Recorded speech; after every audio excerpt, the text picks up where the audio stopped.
of faltering senses and altered events. Like hun, it ain't a hearse, it's a reaper's stretch. Ah, how sweet, she said. Bunch of hordes in the street like it's Evil Dead. Where the thin blue line meets razor's edge. And where the corporate ladder ascends to a steel-toed boot that awaits on the ledge.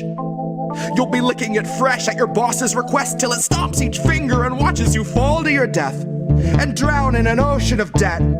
Gone with the fodder who gathered to honor the patient left, who purity tested themselves into sections step by step till the next election, when it's just one them and the sound of their well-read theorized breath. That's harm reduction for the lowly cost of you holding your nose and just openly buying the theft. Maybe that's all in the flick of the pen. Maybe we're all one unmarked van from a trip to the pen, being guarded by pigs who exist on a diet of dying breaths of much worthier men.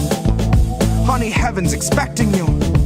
Just don't get too hung up on who they let in. Just look up at the shine of the pearly gates. You don't need to worry if there's lead in the paint. You don't need to worry if there's lead in the water, lead in the milk, lead in the honey, lead in the caustic embrace of the Heavenly Father. Lead is the flavor of passive perpetual slaughter.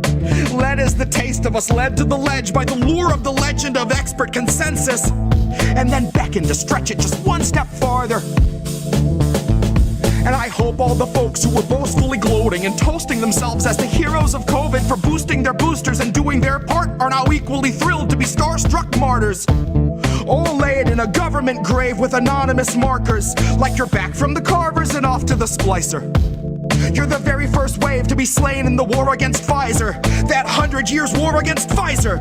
They are thinning the crowd that is striking right now to bleed adequate pay from those inhuman misers, who all sit in their office and designate coffins to people regarded as nothing but profit for Kaiser. Still the Dems want you nicer. Dems want you softer. Dems want you kinder. Yeah, they all want you graciously starving in silence. You will speak when you're spoken to. Rest of the time, you and all of us peasants are merely depressing statistics neglected in Congress's binders. All bled, bone dry, then fed to the grinder. Our headstones line each step as reminders. That's a lesson in object permanence learned in the furnace by workers consigned to the fire. Workers bled, bone dry, then fed by the fed to the grinder.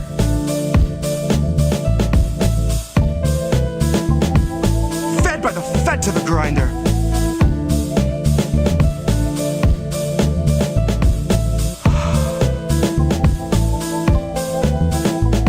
Now the Fed went straight to your head. Mind what you hide and your size unsaid, and your eyes turn blind to the signs unread. Flag bright red, so you let it in bed. You let it inside and you'll see that it's fed. Never you mind that it grinds your wealth into bread for itself, then it bleeds you dry, then it dines on the dead. Now the Fed went straight to your head. Mind what you hide and your size unsaid, and your eyes turn blind to the signs unread. Flag bright red, so you let it in bed. You let it inside and you'll see that it's fed. Never you mind that it grinds your wealth into bread for itself, then it bleeds you dry, then it dines on the dead. And the Fed went straight to your head. Mind what you hide and your size unsaid, and your eyes turn blind to the signs unread. Flag bright red, so you let it in bed. You let it inside, you'll see that it's fed. Never you mind that it grinds your wealth into bread for itself, bleeds you dry, then dines on the dead. The Fed went straight to your head. Mind what you hide and your size unsaid, and your eyes turn blind to the signs unread. Flag bright red, so you let it in bed. You let it inside and you'll see that it's fed. Never you mind that it grinds your wealth into bread for itself, then it bleeds you dry, then it dines on the dead. Here's where our leaders would see us all led. Here's where our leaders would see us all led. Here's where our leaders would see us all led. Here's where our leaders would see us all led. The Fed went straight to your head. Mind what you hide and your size unsaid, and your eyes turn blind to the signs unread. Flag bright red, so you let it in bed. You let it inside and you'll see that it's fed. Never you'll mind that it grinds your wealth into bread for itself, then it bleeds you dry, then it dines on the dead. The Fed went straight to your head. Mind what you hide and your size unsaid, and your eyes turn blind to the signs unread. Flag bright red, so you let it in bed. You let it inside and you'll see that it's fed. Never you'll mind that it grinds your mind, that it grinds yourself, then it bleeds you dry, then it dines on the dead. Here's where our leaders would see us all led.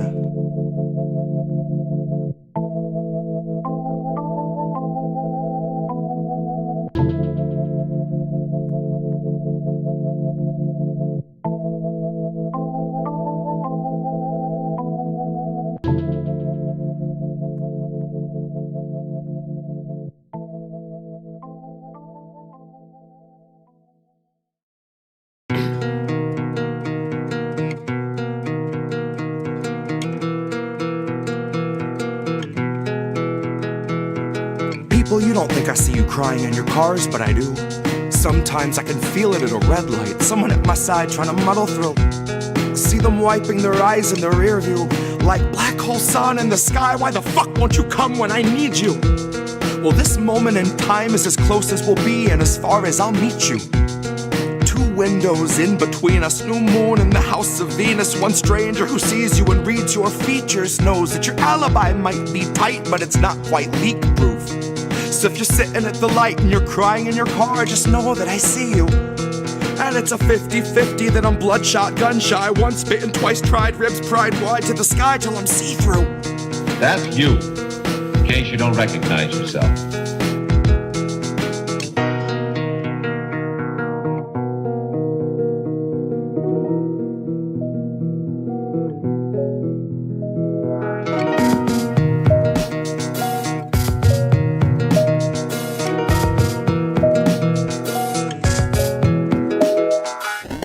You don't think I see you struggling to breathe, but I do. I see you stumble in your everyday grief like I do. I try, but I do. I'm twice bitten too. My mind's split in two. My knuckles bright white from the 10 to the 2. And the song in my head is the theme for a fugue. A state of decay through the filter of corporate news, where they edit the grays and the blues. They whitewash the brown till they drown out the natural hues. And then it's just another fact to refuse, that the corporate ladder's for hanging the company noose. Consider it one of your perks, after all it's communal in use. So you can come and hang till your legs go limp and they're shaking you loose. Now you watch 5 co-workers opt for the alternate exit, neatly suspended above where you wolf down your food. And your company gets its incentives embellished by harping on wellness, suggesting you'd best take time for your mental health after your 14 hours are through. Like we gave you a bottle to piss in and fixed up a noose on the crossbeam. Christ, what more can we do?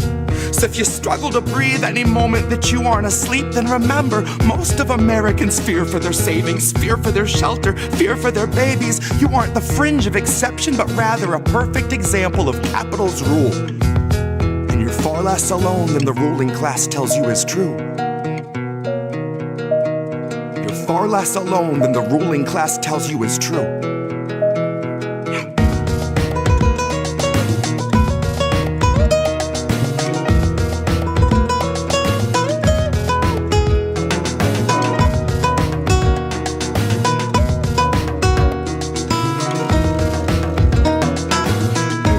I see you crying in your cars, but I do.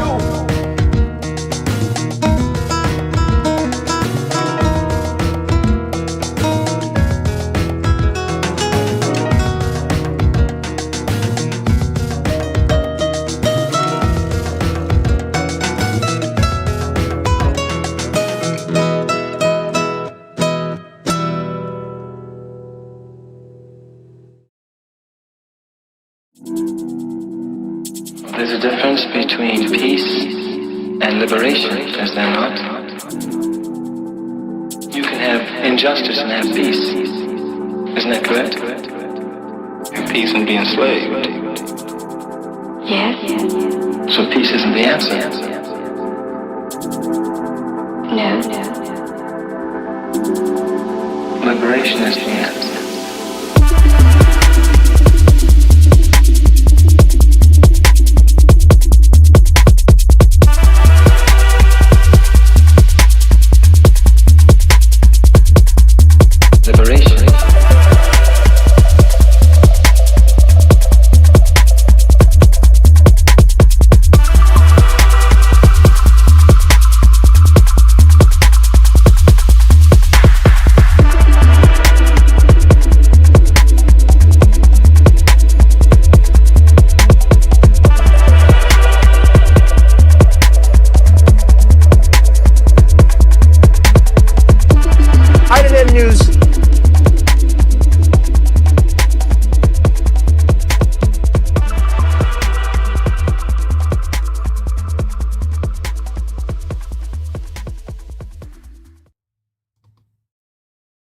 I forgot to hit the buttons.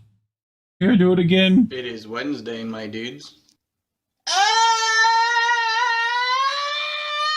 Yay, Wednesday. We did it. Where's that from? I know I asked you this, but where is Some that meme. some meme. Literally, I think the meme is just that dude in a Spider-Man outfit. You know. Okay. But yeah, it's Wednesday. It's Iron and News with me, Reef Breland, and Collin Radix-Carter. Same people you always see on Wednesday nights. What up, fam? How's everyone doing? How Care Bear doing? Good. For some reason, I feel low. Like it's just your camera, maybe weird. I'm centered, but yeah, let me adjust a bit because it just looks actually. There you go. There we go. That's better. Yeah, there we go. Now it looks because I just make it look so just moved it down a bit. Yeah, I just moved it down. So it probably might have moved at some point, maybe last week or during the week, but yep. But I'm good. Nope. The last live stream for us for the year. Yeah, we're gonna take a break over the next couple of weeks, just to be with our families for Christmas and the New Year. We hope you guys are able to do the same in some capacity. Yeah. We'll have some stuff. We'll prep some stuff over the next while we're away for sure. Probably we'll do like top clips of the year or something like that. Probably in a couple weeks in time for the new year. Yeah. But we'll be back the 7th, January 7th, live again. Hopefully the world doesn't go to shit before then, given what Trump is going to do, which, funny enough, I told you last night, why we're talking about Venezuela, and then we hear the announcement. Your boy on it. War. Your boy right. on it. Yeah, but you know why he's doing it? He's doing it because of starts with an ends in a steen. Yeah, Allegedly it's not the only reason. released. But, so anything just as an distraction, so we're not talking about that instead of And although we can hold two birds in one stone, we can talk about both things, but I think more people will be distracted over war versus Trump shenanigans, so to speak. So, but this is where we are in the world. Merry Christmas, everyone. We're going to war again. It started another fucking war. Fucking stupid. But anyway, we brought stories. Yeah, trying to think. We're not, as per usual, we're not going to talk about the main shit. We may be around it depending on the story, but no, we're not doing that. We never do that. Or we almost never do that. Actually, can you change your screen so I could see? Yeah, that would help, wouldn't it? Thank you. So, given that it's Christmas, just about. So we've talked a little bit about the West Bank, and we've talked about how we don't talk often of how there are Christians that live in Palestine. We have a few times, but I don't think it's mentioned a lot, if at all, in mainstream media. But Palestinian Christians have been under attack for a long time. I think we featured them in another segment, maybe a month ago, just gave a brief summary of some of the attacks made among the Palestinian Christian community. Well, we have a reverend who lives in the West Bank who is reporting on the most recent attack in Palestine. So we're going to talk about that and how our ambassador to Israel, Mr. Huckabee, I wouldn't say he's involved, but kind of is aware of the situation, but gives a very tepid milk toast, like, which, given that he's a Christian, you would think that he'll be a lot more fervent Well, Friends of in Zion how, right. don't do So, that. So right. But yeah, just kind of proves your allegiance to, I mean, given your religion and all that. So we'll get into that first. And then later on tonight, obviously one of the big stories, actually, I guess that I lied. We are going to talk about trending story, but per usual, we're going to talk about it from another angle. So you guys are smart. So obviously, I didn't, I know about it. I don't know much information about it up until prior to researching it for tonight, but I did hear about the tragedy at Bondi Beach in Sydney, Australia over the weekend.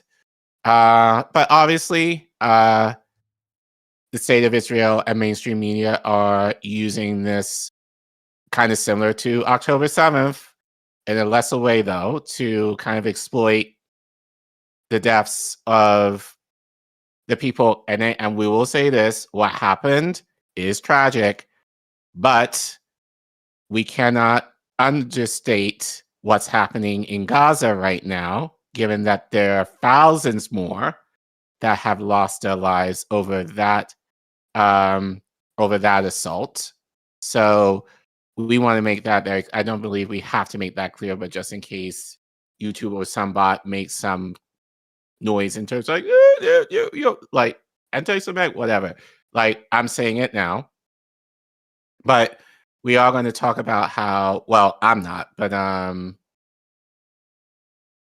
going to report on how mainstream media and the state of Israel are exploiting this tragedy to their means. yeah.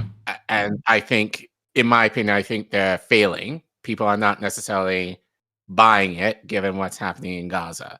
So, I mean, this is definitely a story that we will follow into the new year, but I don't think it's having the reaction that I would think the state of Israel is hoping people would have in order to swing people back to their side. So we'll talk about them later. And then one story in particular I'm very curious about, given your thumbnail, but Yep. So you can.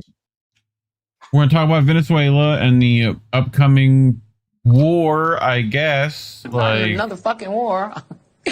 like, oh, anyway, Trump has claimed that, fentanyl is now a weapon of mass destruction to further manufacture consent for this nonsense. So we're going to talk a bit about that and, things around that. So, but this is the one you're probably alluding to. Cthulhu's daughter. Well, Keith McHenry is going to talk about FBI entrapment, specifically with the Turtle Island Freedom Front, I think. If you're in California, you probably heard a bit about this. And the, supposed bomb threat that the FBI found among this group. So we're going to talk about that. I have a little clip that'll kind of intro all that. So, but yeah, I just thought, one of the code names for these people is Cthulhu's daughter. So Okay. I went with that just because it's interesting enough for people to click, Sure. So, but I mean, I could have went with other Lovecraftian nonsense as well, but we'll stick with that one. You're going for the catchy. Yeah, exactly. I think so. But by the way, anyway, awesome thumbnail though. So, Lovecraftian stuff visually is just easy peasy to win. Like Sure. just throw Lovecraft onto something and it just works. Even though he himself was a racist piece of shit, but whatever. Interesting world he created and adopted and all that jazz. But it's like all those authors from back then. Like Tolkien, pretty bad. Like Lovecraft, also pretty bad. Who was the other one? Pratchett, also pretty bad. I don't know if you've ever done the Discworld stuff. one of them named their cat something awful. People in chat will know. You know, like words I can't say was what the cat's name is. You know, so Right. just terrible men of their time, I guess. But anyway, you're gonna get started.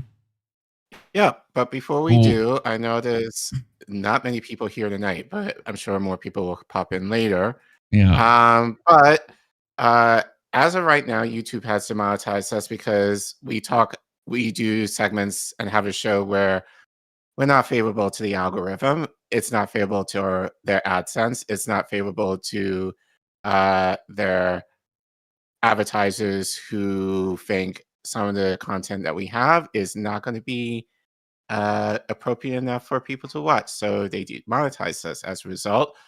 The good news is any money that you do decide to give us, most of it, if not all of it, goes directly to us. You're not going to give YouTube a 30% cover charge in order for them to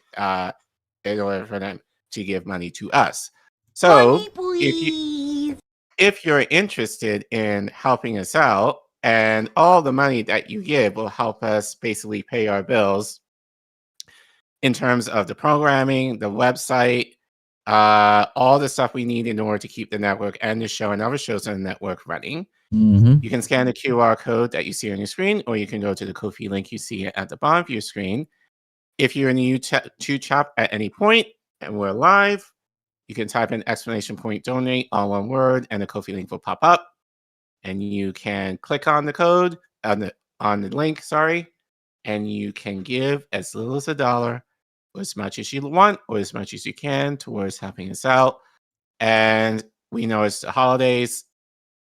Some of you are celebrating Hanukkah right now. Obviously, you're going to be celebrating Christmas and Kwanzaa next week. We understand money might be tight as you're buying gifts and everything. So please do not give if you're strapped. Do not give if there are neighbors or family that would need the money more than us. That being said, if you do have money to spare, we would love it and appreciate it as we head into the new year. Anyone who gives at any point, you'll make it on our wall of fame.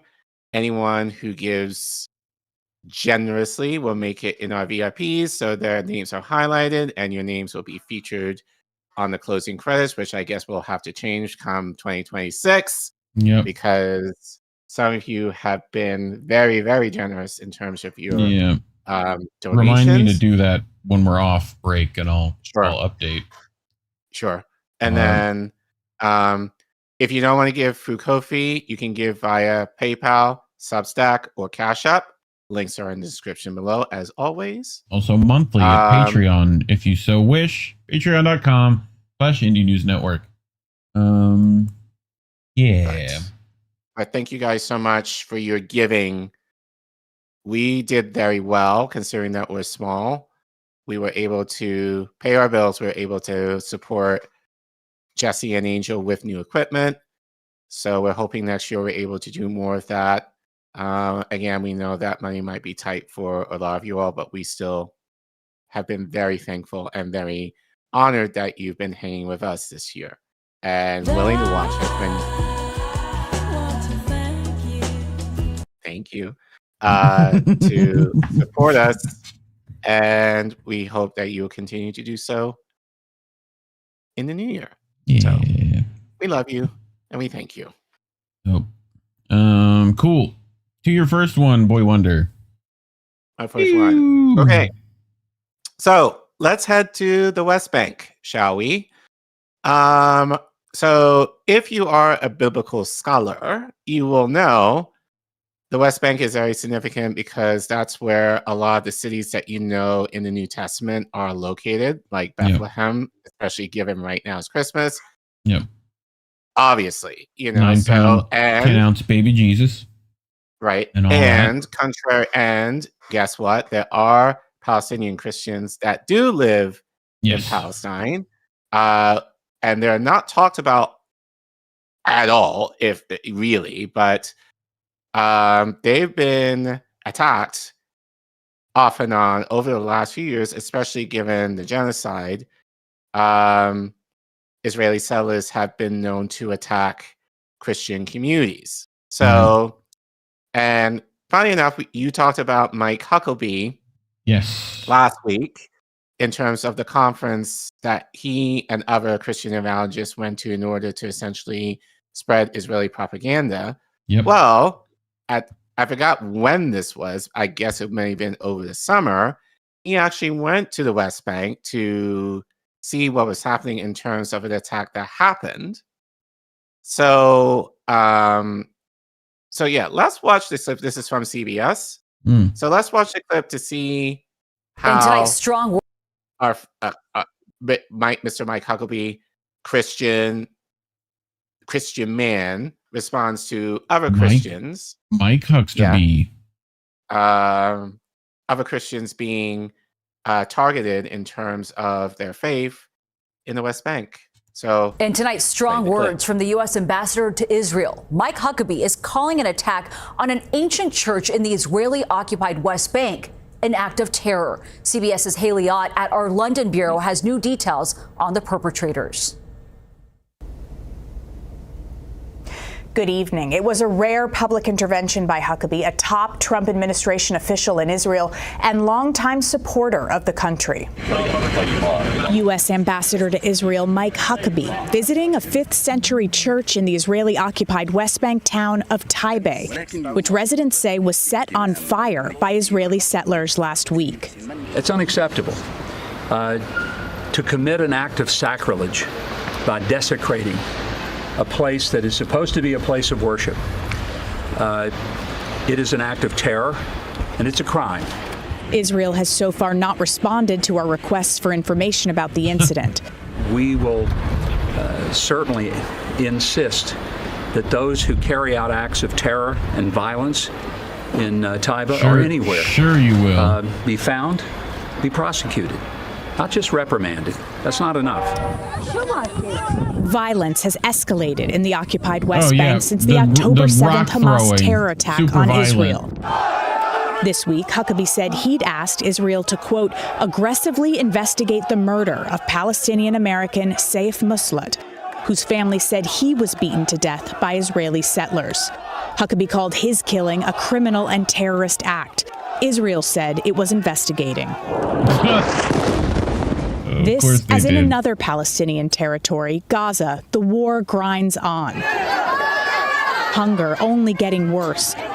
Aid agencies sounding the alarm over a critical risk of famine. Hospital sources say dozens of Palestinians were killed and wounded overnight in both Israeli strikes and while seeking aid. Hundreds took to the streets Friday protesting the lack of food. We go to sleep and wake up hungry. We want to eat, Mahmoud Al-Qasas says. Find a solution. Huckabee was asked, Nancy, during his visit to the church in Taibe about whether a ceasefire in Gaza was close. He said he hoped so. Haley Ott, thank you. Well, it's nice of Wanda from that witch show to start doing the news, you know? What's that lady's name? What's that actress's name?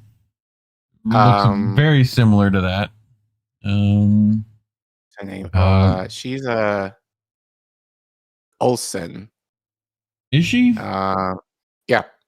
Well, the younger one is the older one. So it's like there's like the Scarlet Witch. That's the Olsen twin. The younger sister of the twins. Yeah. Right. And then there's hold on. Who am I thinking? Someone in the chat will know. Yeah.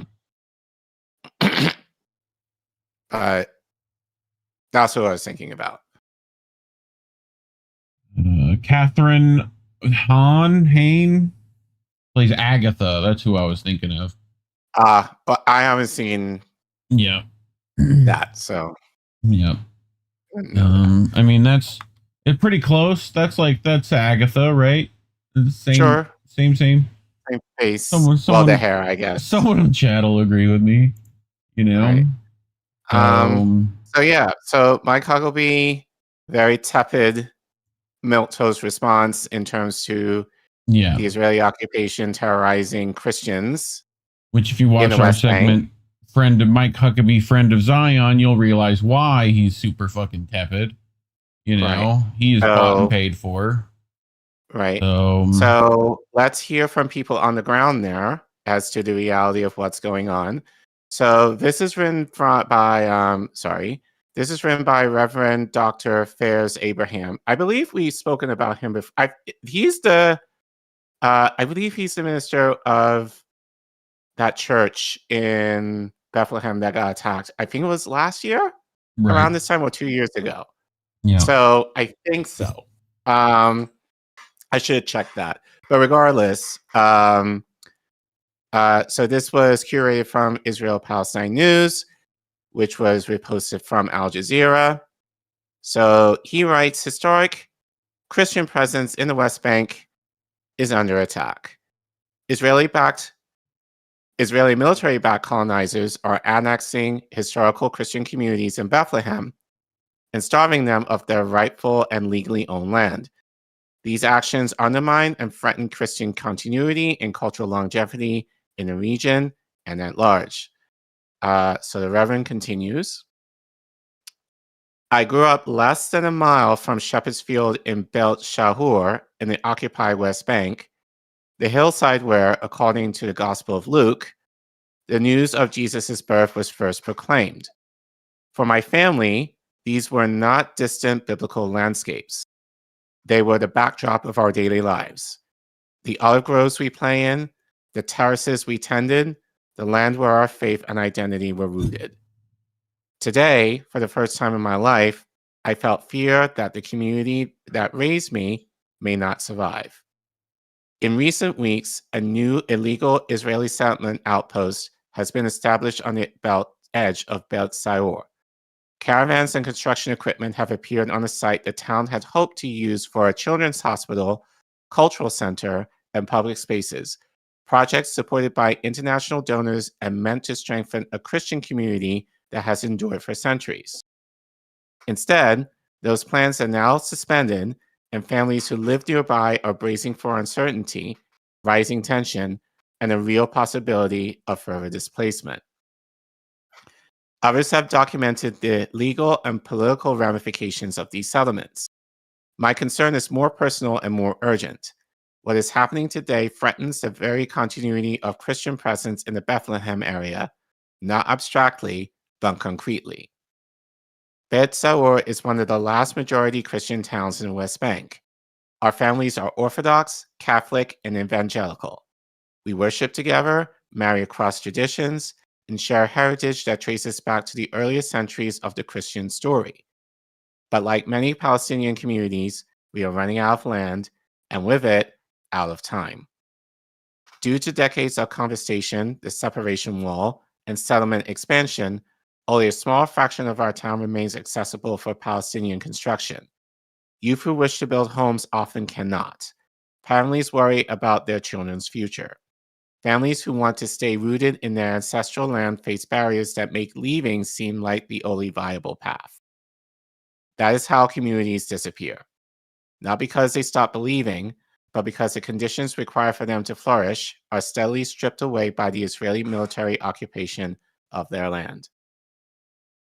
For many Christians around the world, especially in the United States, this situation creates real confusion. I hear it often. We support Israel because we care about the Jewish people. We don't want to see them harmed, displaced, or endangered ever again. So what do we do when Palestinian Christians say they are suffering too? This is a sincere question, shaped by conscience and by history. And yet it reveals a painful misunderstanding. The idea that supporting Jewish security requires tolerating the dispossession of others, or that acknowledging Palestinian suffering threatens the safety of Jews. It does not. It never has. The aspiration for Jewish safety is legitimate and deeply important, especially after centuries of anti-Semitism cultivating in the horrors of the Holocaust.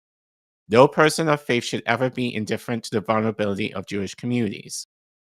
But affirming Jewish safety does not require silence when Palestinian Christian and Muslim families lose their land, escalate violence, or see their future shrinking.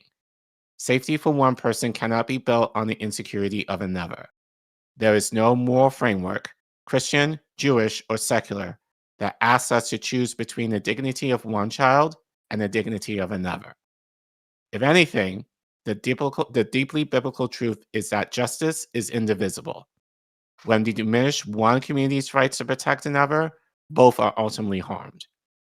And yet, too often, many churches in the West remain silent when Palestinian Christians raise their voices. Every December, American congregations sing about Bethlehem without acknowledging that many families in the Bethlehem area are struggling to stay on their land.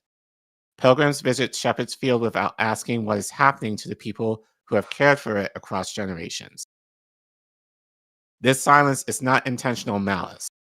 In many cases, it stems from fear of appearing partisan or from the mistaken belief that speaking about Palestinian suffering undermines support for Jewish safety. But silence has consequences. It sends an unspoken message that some lives matter less. It weakens the moral credibility of the church. And it leaves communities like mine, Christian families who have lived in Bethlehem's hills for more than 2,000 years, feeling abandoned by the very global body they belong to. What is happening in Beit Saor is not simply a political conflict. It is a question of human dignity and the future of a Christian witness in the place where the Christian story began. If the Christian community in Bethlehem's district disappears, the loss will not only be Palestinian, it'll be a loss for the global church and for anyone who cares about the continuity of the gospel's birthplace. I grew up less than a mile from these fields. I know what is at stake, and I believe that American Christians can hold truths at the same time, that the Jewish people deserve safety and that Palestinian Christian communities deserve to live on their land without fear. This is not a choice between peoples. It is a choice between justice and indifference. I mean, that and all should be a sermon. I guess in a way it is. It is. But I think, and you shared this with me last week, but I felt it was definitely appropriate to talk about it now, especially next week. It will be, well, like if you're Catholic, you know, you celebrate this is Advent. So you're preparing for Christmas. So the idea now is that we're getting our hearts ready for the impending birth of Christ. If you believe in that in the Jewish and in the Christian community. But I don't think people think about that. Well, there are a lot of things I think Christians in the West don't think about in terms of, you know, obviously given where Jesus was born, you know, right now it's the very people who have lived there, the Palestinians who've lived there for centuries, their homes are being targeted by Israeli settlers. The idea that Jesus, you know, was a refugee, you know, like if you read the Gospels, like he was sent to Egypt due to genocide. Well, you know, like, and depending on how you interpret it, it wasn't that many young children, but still the idea that he had to flee for his safety, which if you're a Christian and given like the immigrant populations who are coming here for similar reasons, you should be a little bit more understanding as to why immigrants feel the need to leave their homes when they don't necessarily want to. I don't think Christians think about the idea that Mary had a child, and it may sound graphic, but had a child out of wedlock. You know, if you believe the Gospels, you know, she was a teen mom. Because again, they were having babies when they were around, basically when they were ready to give birth, which depending on the girl could have been around 13. Right. So Mary was a teen mom who had a child out of wedlock, who was of color, more than likely, you know, so you're talking about family, you're talking about immigrants, a lot of the things that are kind of part of the culture war in terms of the Republican Party in particular is kind of shunned or brushed aside when they have issues with, people who are coming here from other countries or whatever, but they're able to go to the churches and kind of not even make that connection that, oh, this happened to the person that we give our faith to. Well, so I just we talked about very last week with the Israeli influence of the church in general, especially here in this country, and that they're going to continue to do so, and just spent a buttload of money to continue doing so. Like we saw Huckabee at an event for pastors in Israel where they all talked about, the standard Hasbara that needs to be pushed. It's like, right. This one definitely seemed save face. He showed up to save face. Like, right. And yet again, he went to the West Bank of people of faith, his faith. Right. And yet he gave a very tepid response and no calls to the Christian community in terms of, we should condemn what is happening, because ultimately this is, the very area of where our faith began in terms of Jesus. So you would think that you'll have a bigger stake in that. So you can kind of see, as you said earlier, you see where his allegiances lie. And again, that's due to money, which I think is just sick. So obviously not living out Christianity in a way that I would believe he should. But it makes sense given who he is and who he's, represented by.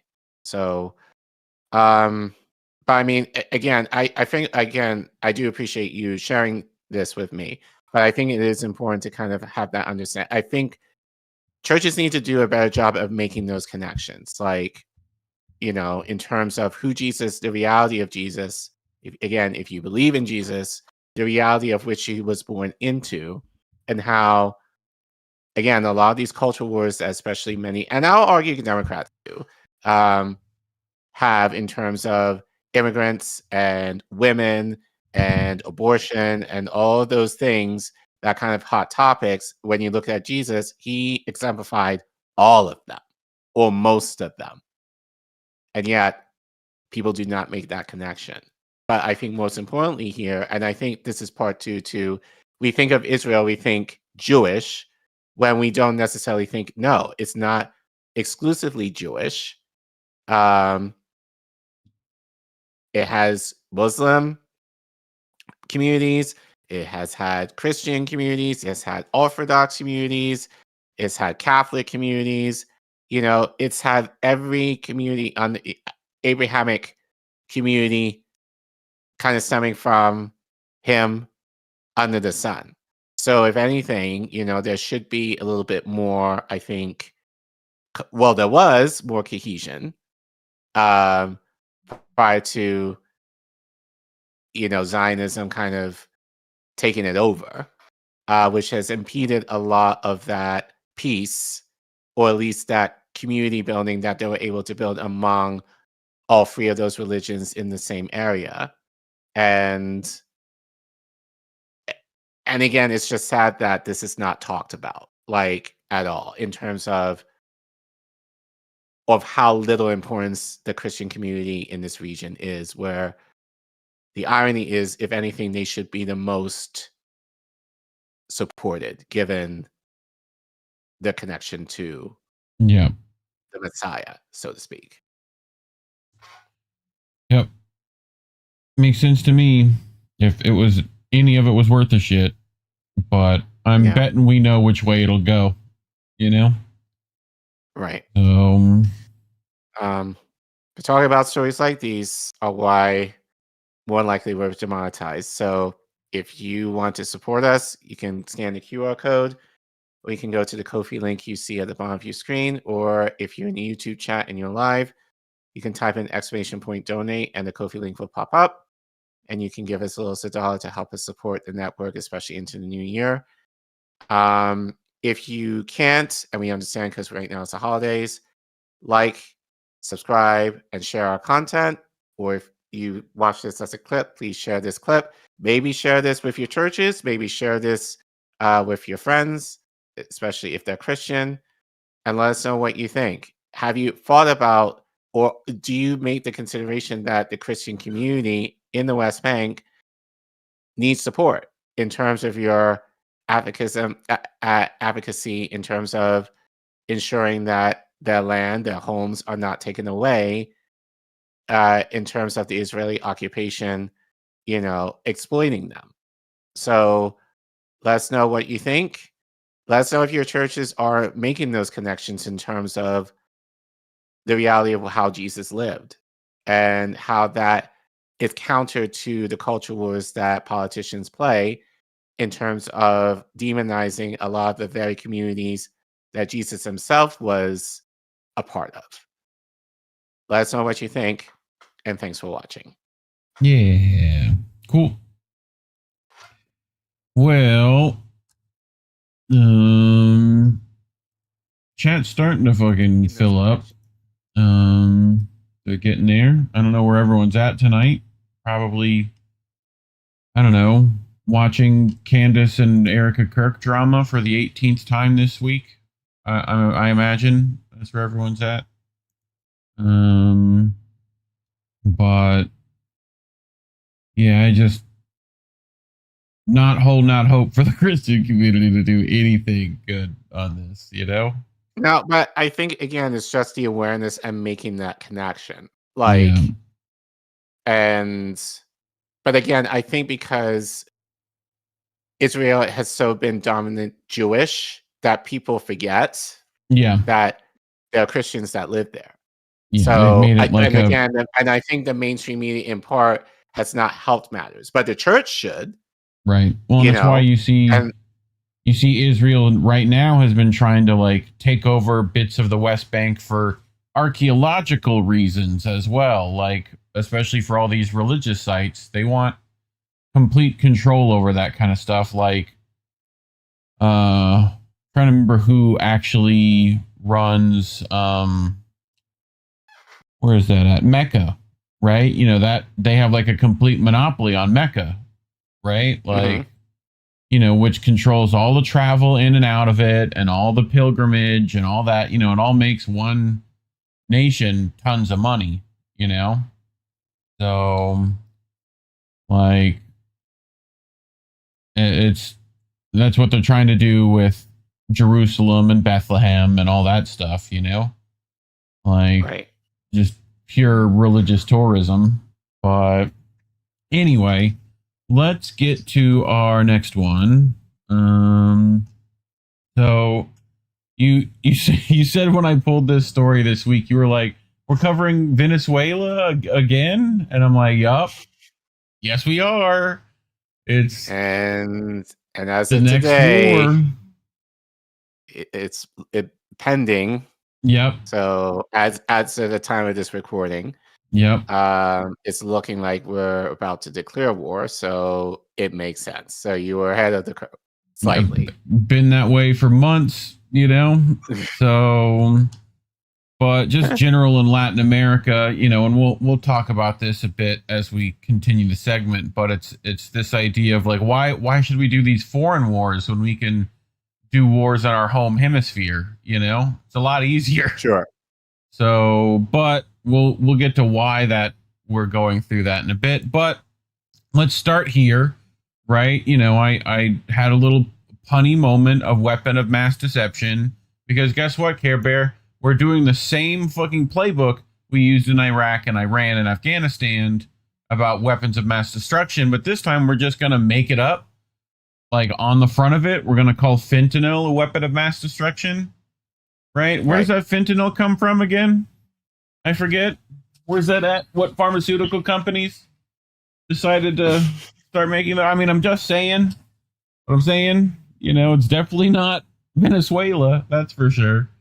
But Dave DeCamp at Anti-War is going to do some of the coverage of this. So, President Trump on Monday declared that the synthetic opioid fentanyl is a, quote, weapon of mass destruction, signaling he may use the drug as a pretext for war in Latin America. Will the New York Times put fentanyl needles on the cover and say weapon of mass destruction on it?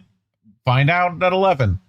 Illicit fentanyl is closer to a chemical weapon than a narcotic. An executive order signed by the president reads, 2 milligrams, an almost undetectable trace amount equivalent to 10 to 15 grains of table salt, constitute a lethal dose.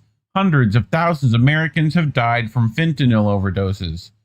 The order says that the U.S. Secretary of War and Attorney General should determine whether the threats posed by illicit fentanyl and its impact on the United States warrant the provision of resources from the Department of War. I'm so happy they changed that to what it actually is. It makes it a little easier, right? To the Department of Justice to aid in the enforcement of Title 18 of the United States Code, right? So we're just essentially trying to pull some resources from the Department of War for this drug war nonsense, right? So it directs the Secretary of War to update all directives regarding the armed forces' response to chemical incidents in the homeland to include the threat of fentanyl. The order also calls for the Secretary of War and the Secretary of Homeland Security to identify threat networks related to fentanyl smuggling, uses WMD and non-proliferation related threat intelligence to support the full spectrum of counter-fentanyl operations. And I'm betting some trailers in the middle of Kansas who are making it themselves are going to get droned next week. I'm sure that's what's going to happen, right? So President Trump has previously claimed that boats the U.S. military had bombed off the coasts of Venezuela were carrying fentanyl, but the synthetic opioid isn't produced in Venezuela and doesn't transit through the country on its way to the U.S. According to federal government data, the vast majority of fentanyl comes from Mexico and is smuggled through the border in cars driven by U.S. citizens. And yet, didn't you say even last night, we're not going to war with Mexico? Right. Why is that? Give it some time. We might. They might decide we just should have the entire hemisphere to ourselves. Who's gonna stop us? Name me one motherfucker who would stop us. You could say Russia and China all you want, but they tend to be a little bit more reserved, than starting a world war. Even if America started grabbing more land, So, right. Pharmaceutical grade fentanyl is used in hospitals and medical centers of the U.S. as a pain reliever and an anesthetic and can end up on the street. But most cases of overdose in the U.S. are the result of illegally made fentanyl, which I'm betting is made here plenty of times. So, what do I know? But, Care Bear, I brought this for you. Trinidad and Tobago to open its airports to U.S. military as U.S. continues build up near Venezuela, right? And we've talked about Barbados being, I don't even know what to call them, but they're Trinidad. Fucking around. Yes. Trinidad and Tobago. That's what I meant. Yeah. They will allow the U.S. military to use its airports in the coming weeks. According to a statement from the Caribbean Islands Nation Foreign Ministries, the U.S. continues ramping up military activity near Venezuela. Trinidad and Tobago's foreign ministry cited recent military cooperation with the U.S. in its statement, including the recent installation of a radar system in the country. In keeping with established bilateral cooperation, the ministry has granted approval for the U.S. military aircraft to transit Trinidad and Tobago Airport in the coming weeks. The United States has advised that these movements are logistical in nature, facilitating supply replenishment and routine personal rotations. Sure, of bombs to innocent people. That's what we're replenishing, clearly. U.S. cooperation with Trinidad and Tobago has also involved intensified U.S. military drills in the country, which lies just 7 miles off the coast of Venezuela. Trinidadian Prime Minister Kamala Persad Bissessar has strongly supported the U.S. bombing campaign against alleged drug boats in the region, which has killed citizens of her country and has caused bodies to wash up on Trinidad's coast. Amory Brown, an opposition senator and former foreign minister, strongly criticized the announcement about the U.S. military using Trinidad and Tobago's airport, saying the country's become complicit facilitators of extrajudicial killings, cross-border tension, and belligerence. There is nothing routine about this. It has nothing to do with the usual cooperation and friendly collaborators that we have enjoyed with the U.S. and all of our neighbors for decades, Brown added, according to the AP. The announcement came after a U.S. military aircraft nearly collided with a JetBlue plane that took off from the nearby Dutch Caribbean island of Curacao and was bound for New York. Anyone hear about that? Anyone? Nope. No? Wonder why? We almost had a midair collision up here. The pilot told air traffic control after the near miss, which occurred on Friday. They passed directly in our flight path. They don't have their transponder turned on. It's outrageous. Yeah. Like, but, you know, rules of the air. Who needs that shit, Care Bear? Right. So I posted this on Elon's stupid app the other day, and I felt it was important to bring here as well. You know, a lot of this is getting like pinned on Trump specifically, right? You know, like you mentioned earlier at the top, to get rid of, you know, we got to cover up his Epstein files, which cover out Friday, right? You know, we allegedly, but you know, it's not just him. This has been part of the thing for a minute now. Here's Joseph R. Iscariot himself, talking about narco-terrorists way back in what year, Care Bear? 1989. Right. To put it in very personal terms for a moment, Joe Biden, me, I would settle for a world in which I could worry about the same kinds of things that my parents worried about, in which I only had to worry about the grades my children got in school rather than the drugs they're being exposed to, in which I only had to worry about the prices my wife had to pay at the supermarket instead of fearing that she might get mugged by a junkie in the parking lot as she loads her groceries into the car, in which tonight I could call my mom just to wish her pleasant dreams, not for the purpose of making sure she's safe in her own home. That's the kind of world I want.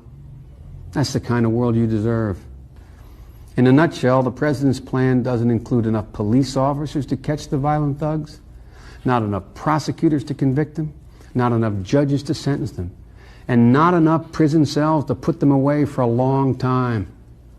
We disagree with the president's decision to cut back on our previous commitment to protect against drugs coming across the border, to cut the Customs Service, the Coast Guard, and the Border Patrol.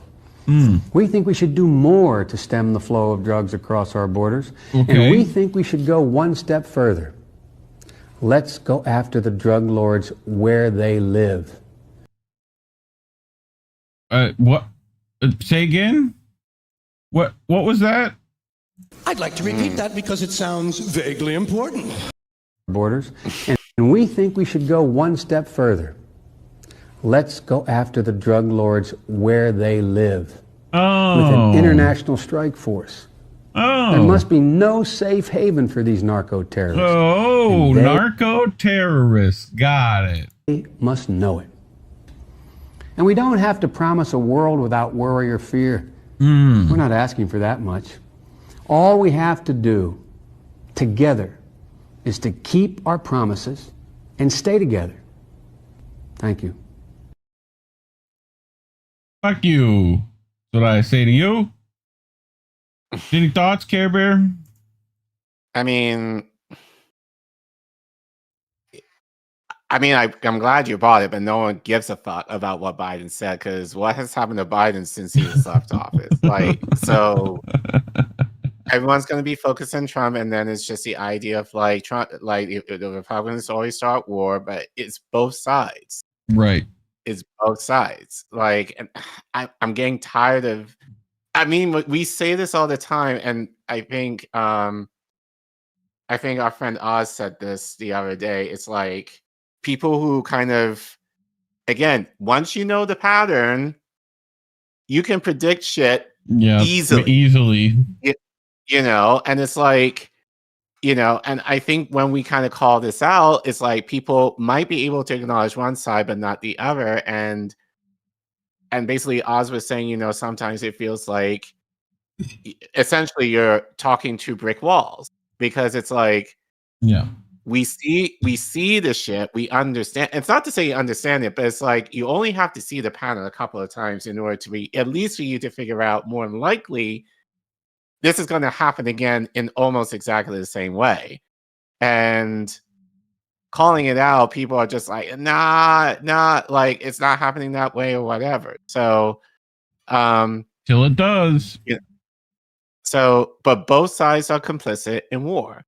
And you know, and I will say this because I know this has been somewhat of a trending, you know, with Jasmine Crockett, you know, kind of putting her foot in her mouth over what she said about Israel and how she has said that Israel should be, and we should be an ally to Israel. And now that people are calling her out for it, you know, like now that she's running for a higher office, now she's trying to play dumb. No, she's not trying to play dumb. Now she's trying to make us sound dumb by being like, I didn't say that. I didn't mean it in that way. You didn't. We got you on fucking context. I'm like, like we got you on camera. Like, right, bitch, we call you on camera. Like, fully, you basically, you know, slobbing the knob of Israel. And then she's like, oh, well, I don't take AIPAC money. So then you essentially promote them for free.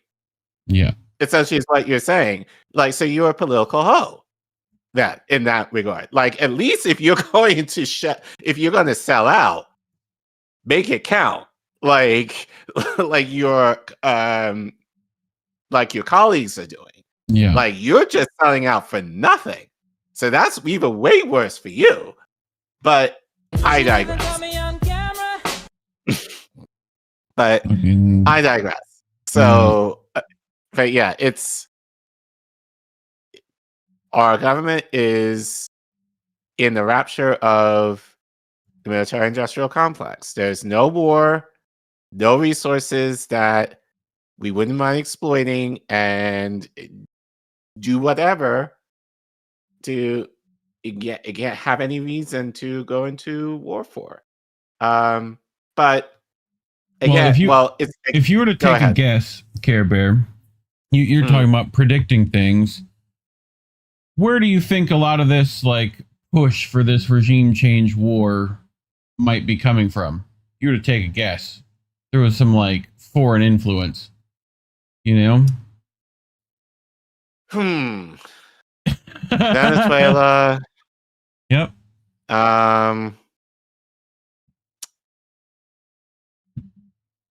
All roads lead back to where these days, you know? Oh, God. Right. Yep. Right. But what's the connection though? We'll find out, won't we? So, why Israel is pushing for regime change in Venezuela through Washington? Oh, you didn't think this related to Israel? Guess again.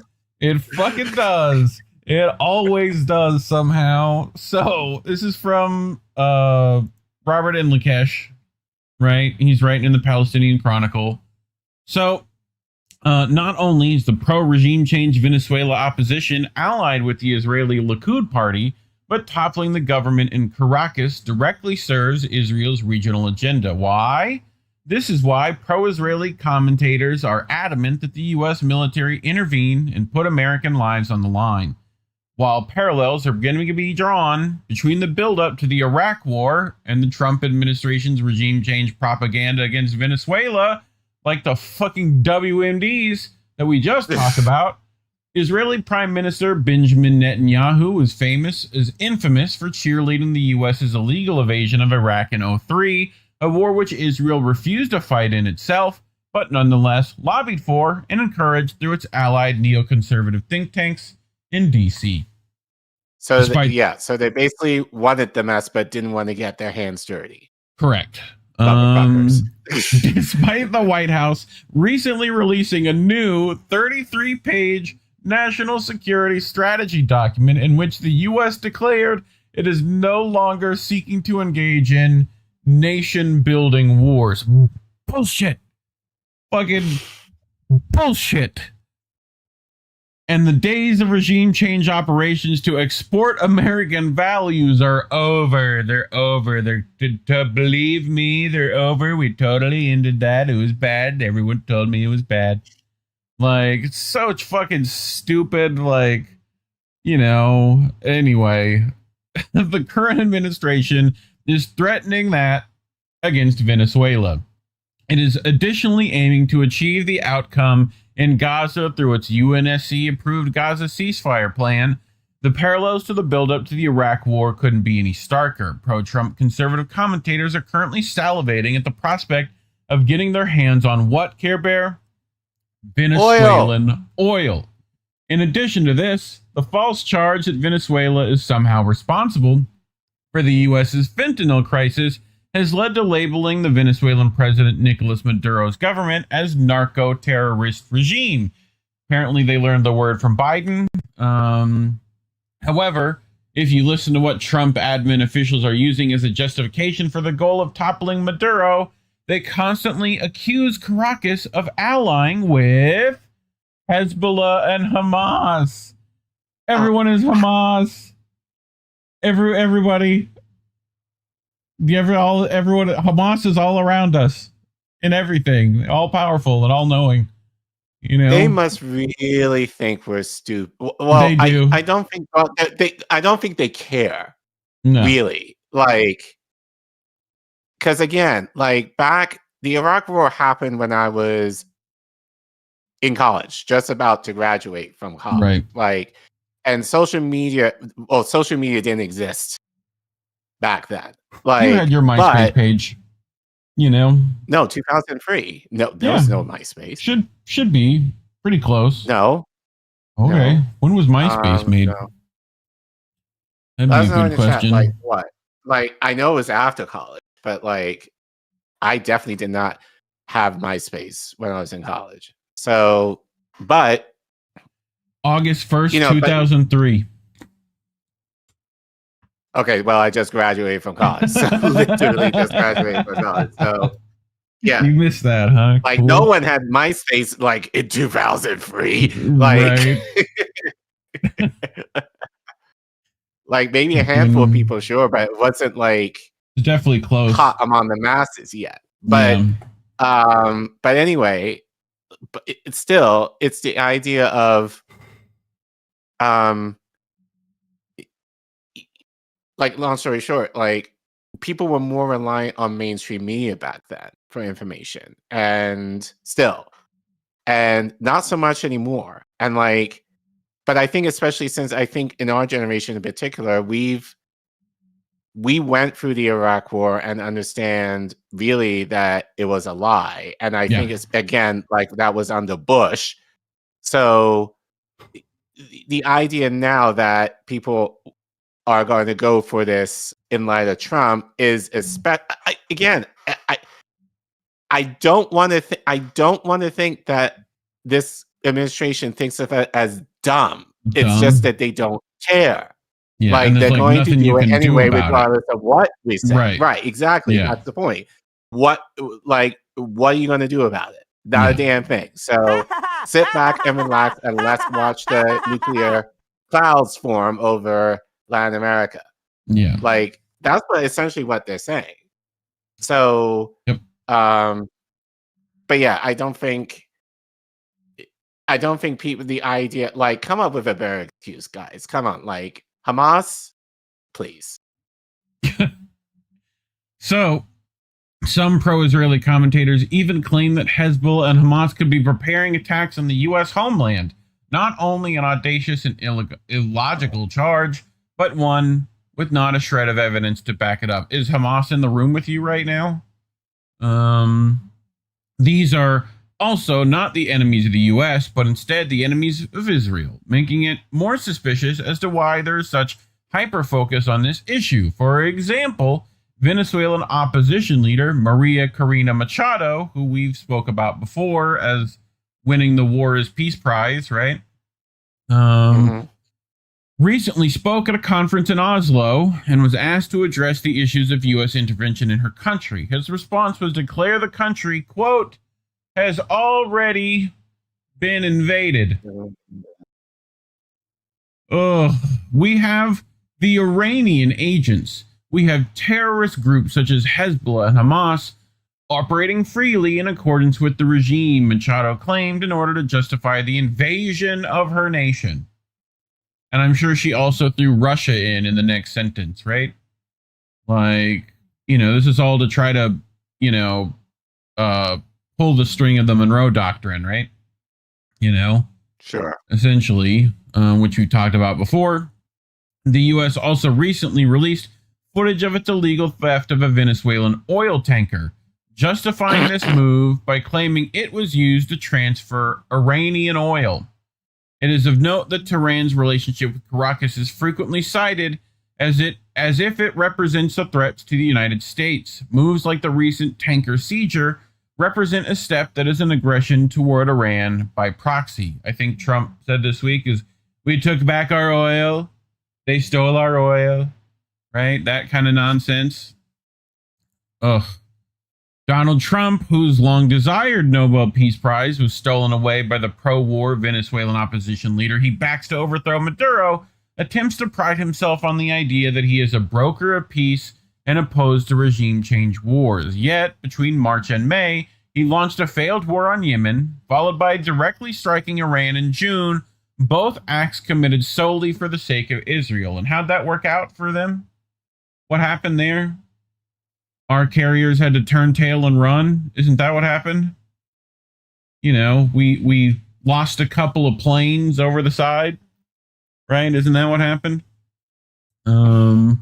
Washington pro-Israel think tanks like the Foundation for Defense of Democracies are pumping out articles groveling over the prospect of controlling the nation's oil, but also ensuring that the new Venezuela, led by a U.S. puppet regime, will cut ties with Israel's enemies.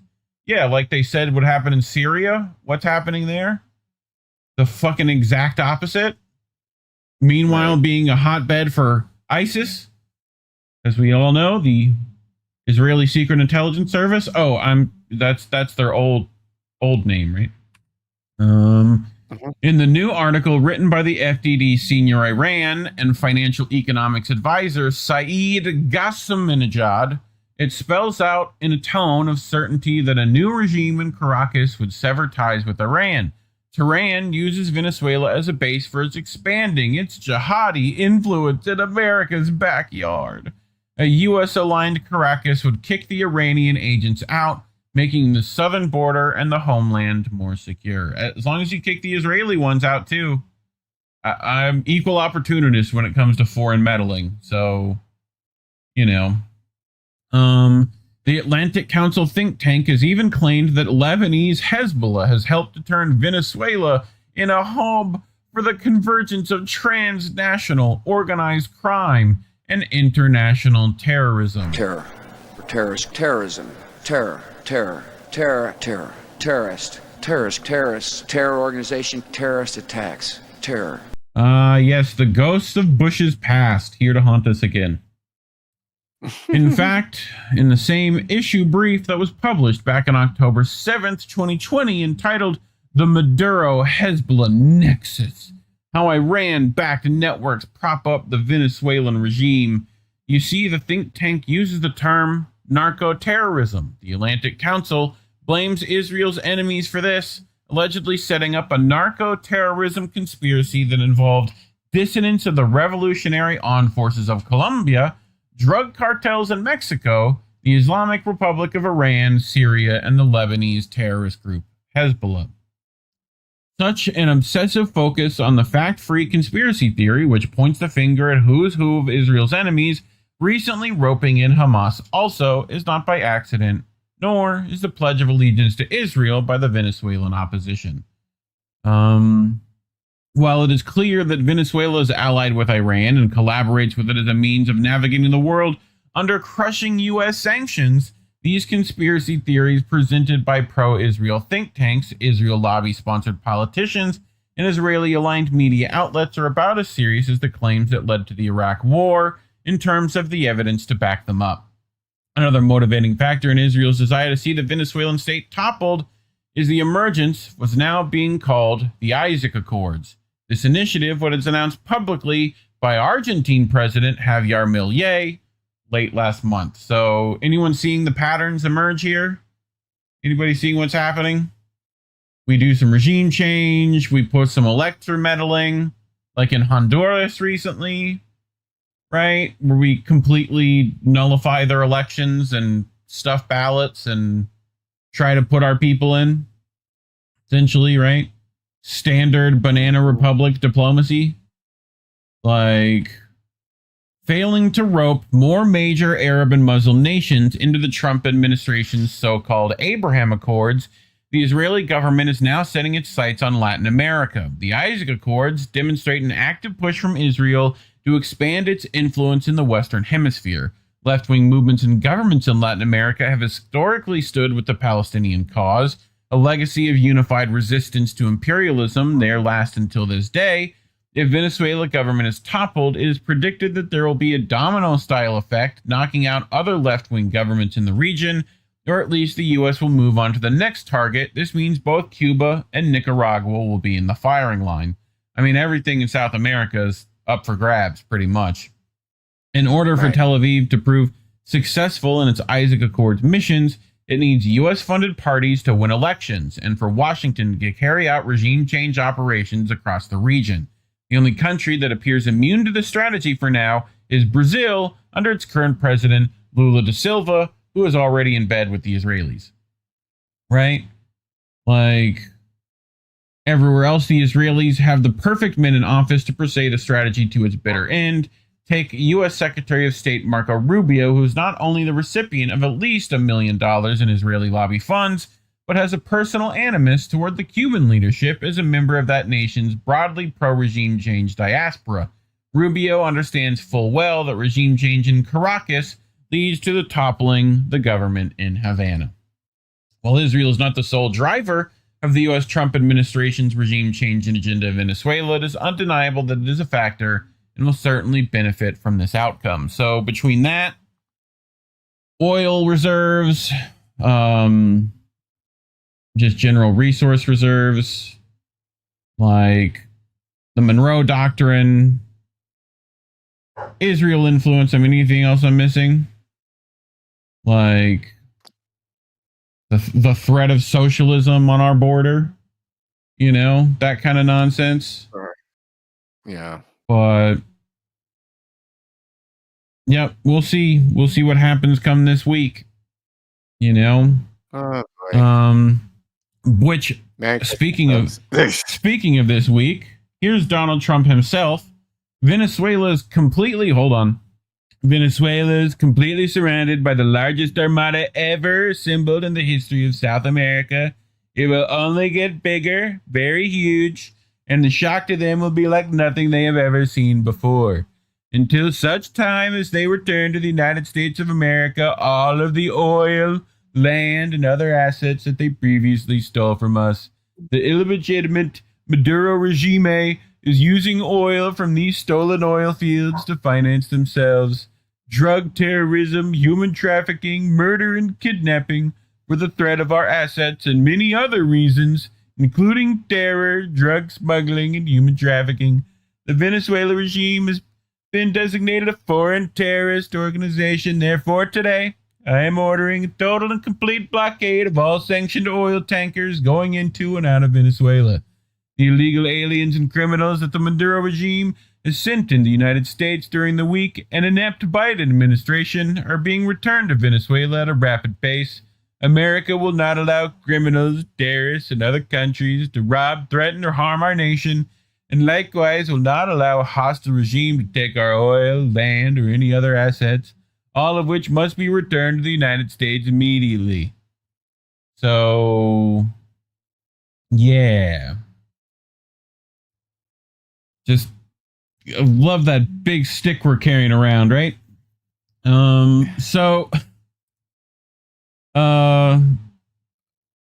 Venezuela responded, right? President of the United States, Donald Trump, launched a reckless and grave threat against the Bolivian Republic of Venezuela, violating international law, which there is no such thing at this point. Free trade, that doesn't exist.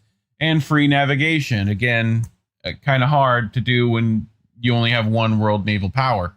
So he claims on his social media that Venezuela's oil, land, and mineral wealth are his property. Consequently, Venezuela must immediately hand over all its riches. The U.S. president seeks to impose an irrational naval blockade on Venezuela in order to steal the wealth that belongs to our homeland. In full exercise of the international law that protects us, our Constitution, and the laws of the Republic, Venezuela reaffirms its sovereignty over all its natural resources, as well as the right to free navigation and trade in the Caribbean Sea and the world's oceans. Consequently, Venezuela will proceed in strict adherence to international law, the UN Charter, to fully exercise its freedom, jurisdiction, and sovereignty despite these warmongering threats. Why? I mean, like, to some degree, I get that, but, like, at the other degree, fuck them. What have they done for you lately? You know? Like, our ambassador to the UN will immediately denounce this grave violation of international law against Venezuela. We call upon the people of the U.S. and the people of the world to reject this extravagant threat by any means necessary. Once again, it reveals Donald Trump's true intention to steal the wealth of our country that gave birth to United Liberating Army of South America and our liberator, Simon Bolivar. The Venezuelan people, united in popular military and police forces, will defend their historic rights and prevail on the path to peace. Donald Trump verbatim puts forth the following interventionist and colonialist statements: until all the oil, land, and other assets that were stolen from us are returned to the U.S., Venezuela and the people of the United States have denounced his true intention to appropriate the country's oil, land, and minerals through gigantic campaigns of lies and manipulation. Venezuela will never again be a colony of any empire or foreign power, and it will continue with its people along the path of building prosperity and defending its independence and sovereignty. The Venezuelan people remain firm in their care of their territory, wealth, and freedom. With our liberator, we say, fortunately, a handful of free men has been seen defeating powerful empires. So, closing thoughts, Care Bear? In the words of Misty. Yep. I could do that. Come on. You should have had that on the ready, to be honest. Yeah.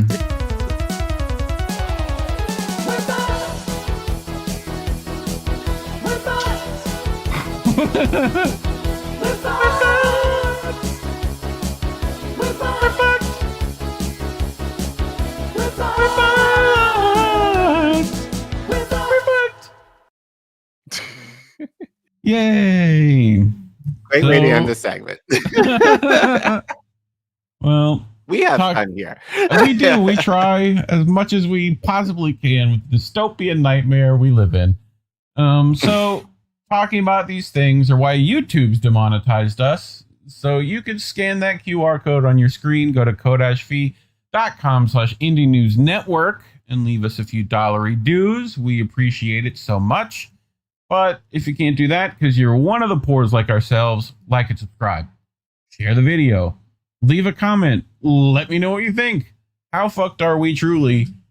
But otherwise, thanks for watching. Ew. We did it. I have to let Puppers in because she yelled at me. Okay. Yeah, craziness. Accord Lord replying to Biden. Oh, okay. In fishing boats, you say. Yeah, exactly. Right where those narco terrorists are in the boats. Just ridiculousness. Oh, go start over on the Rumble, you know, with what's his name? Why can't I remember his name? Scientologist in Greece and Why am I blame branking on that guy? In Pulp Fiction. You doing the looking around for people meme. Oh no, not Tom Cruise. Where is it at? John Travolta? That's it. Yeah, Travolta. Okay. That's what I was thinking of. Puppers, can you see I'm busy? Ugh, let me get puppers. Hold on.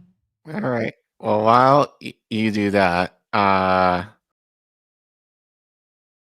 me check the other chats on YouTube. A lot of you guys said hi, so what's up? Accord Lord, is not hell. It's not where hell is, where the Earth's north axis seems to go through Australia. Is the southern one? Oh, don't worry. We're going to talk about Australia in a second. And in my next segment. Yeah, I guess a lot of our people are coming in now, so yep, a lot of highs. So what up, welcome, dudes? fam. Glad you're here. Yep. Pupper being eaten by crocodile. Luckily, there aren't anywhere of those near me. You know, they're a bit of a ways away from me in Florida. No, you just get manatees. Yep. Yeah, I've got to like swim with those and release them back in the wild. The big bitches, they're huge, dude. I don't know if you've ever seen a manatee, but Jesus Christ, they're like. I think I have. They're big at least boys. in the aquarium, but. Yep. You can go see them in their natural habitat right down the road from me, munching on grass. You know, it's like all they eat. They eat like they're the sloths of the underwater mammals. That's how I view them.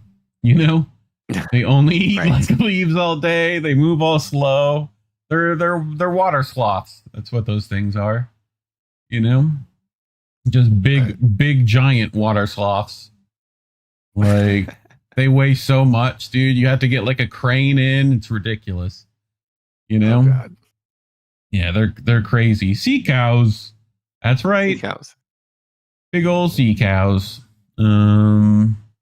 Scientology, says the Accord Lord. There's a couple of those. Ultra fuck to kill your egregore said. Yeah, dude.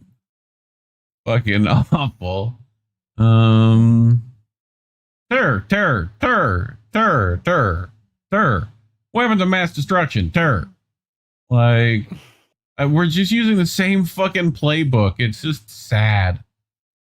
Like, yeah, at least come up with something more original than that at this point. Like, people will make that connection very easily now. Right. And yeah. But again, I think it's just the idea they don't care. So tyranny requires constant effort. Yep. All right. You gonna get to our next one? Yeah.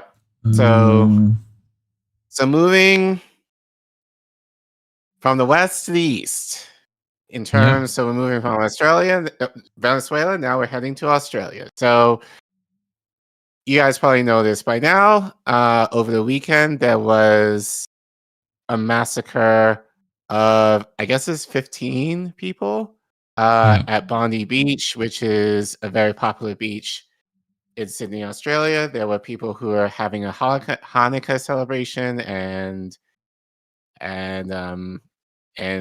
things happened there. False flags. So definitely happened. So obviously, you know, in contrast, like similar to October 7th, the mainstream media, and of course, Israel is making this a very big deal. And again, I feel I shouldn't have to say this. Of course, we do not condemn violence in this way, but as we keep saying, we shouldn't. It shouldn't be undermining the genocide where there's thousands and thousands and thousands more people being massacred under the hand of the state of Israel right now. That should not be undermined. two things can be bad at once, people. But of course, we know that. But of course, you know, mainstream media and the State of Israel are going to do everything that they can to try to win people back on their side, which I don't think is going to work, honestly, at this point, especially given the overwhelming Palestinian support on the Democratic side. But Joel Lauria gives a comprehensive in terms of how the mainstream media is trying to, you know, make this massacre a thing to undermine the genocide that's going on right now on top of this war. That we're about to head into. So they're hitting in all fronts. So this, he originally reported this on Consortium News. Popular Resistance picked it up. So shout out to them. Where Joe writes, explaining a massacre to cover up a genocide. So Joe continues, Zionists have wasted little time blaming anti-genocide activists for the horrendous attack on innocent people in Sydney, Australia on Sunday, in order to obscure Israel's ongoing crimes in Gaza. The 15 innocent victims killed in Sunday's terrorist attack on a Hanukkah party at Bondi Beach in Sydney, Australia, are being exploited by extreme Zionists in a bid to distract from Israel's ongoing genocide in Gaza. Their memories are being used by the likes of Israeli Prime Minister Bibi Netanyahu and other Israeli, as well as Australian officials, sections of the media, and members of the public.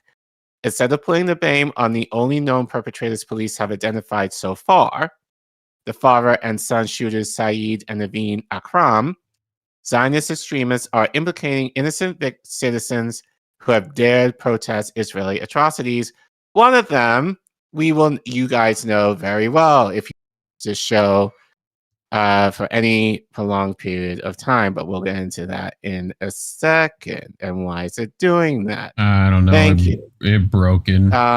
So unfortunately, we have to hear from Satan himself. Yeah. Where he calls out Australia for the lack of support, well, seemingly lack of support of Israel. So let's take a look and see what he says, shall we? And then we'll continue. Benjamin Netanyahu?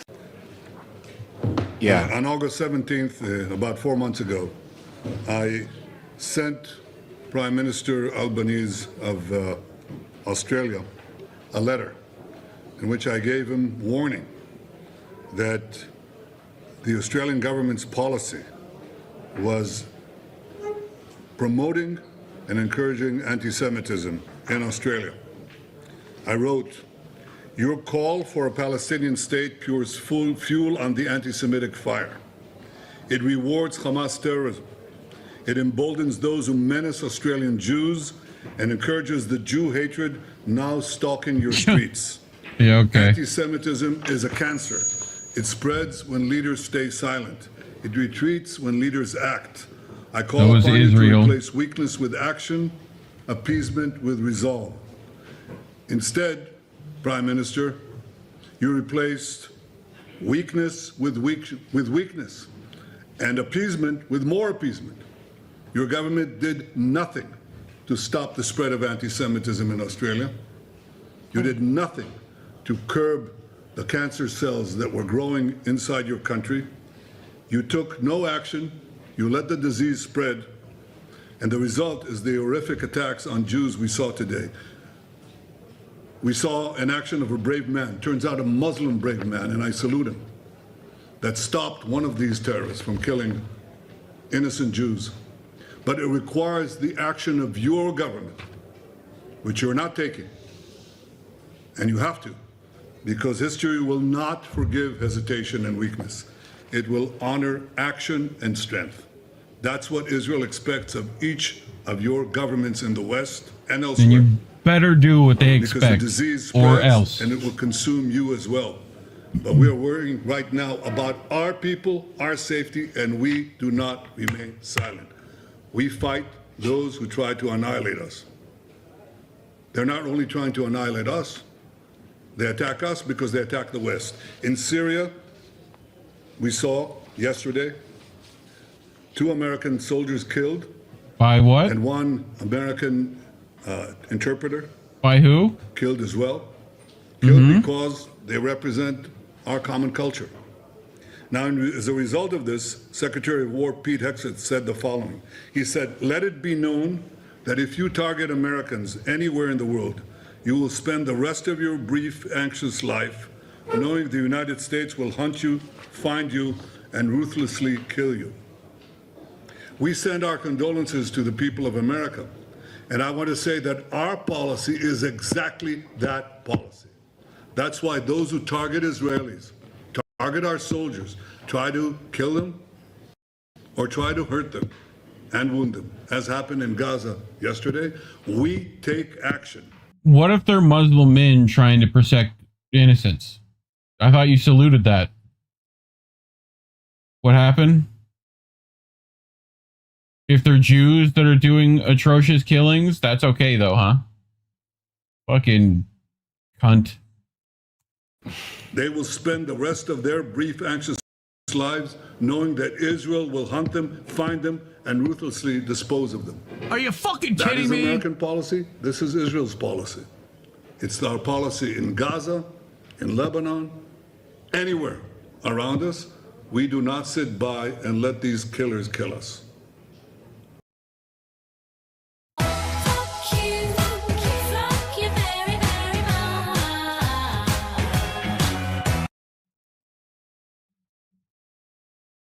God, I hate that guy. So yeah. So anyway.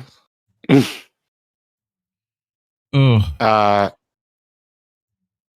In response to Satan, Albanese vowed to eradicate hatred of Jews. "We will do whatever is necessary to stamp out anti-Semitism," he said on Monday. "It is a scourge and we will eradicate it together." So being a cuck, essentially. Yeah. As everyone in the West is basically at this point against Bibi. But how exactly can the government end a vile belief that some people hold? It cannot be legislated or beaten out of them. And how might the anti-Semitism of other Australians be responsible for the anti-Semitism or other motive of the shooters, about which police has so far said nothing? The answer is that Netanyahu doesn't want Albanese to end anti-Semitism, which he can't, but to end the protests against Netanyahu's genocidal rampage in Gaza, which have been falsely labeled anti-Semitic. What do you mean, Collin? Netanyahu was joined by Israeli President Isaac Sarad, who said, "Time and time again, we called on the Australian government to take action and fight against the enormous wave of anti-Semitism that is plaguing Australian society." Haran Shackle, Israel's deputy foreign minister, told Sky News Australia, "This is what it means to permit demonstrators to chant, 'Globalize the Intifada.' If you let that continue and run in your streets, you are asking for more terrorism," she said, directly linking the protesters to terrorists. Haskell had earlier called anti-genocide protesters in Australia useful as idiots for Hamas. So this is what Joe is implying, that Bibi wasn't necessarily talking about, the shooters per se. He was talking more about the people who've been protesting against him and Israel in Israel, of which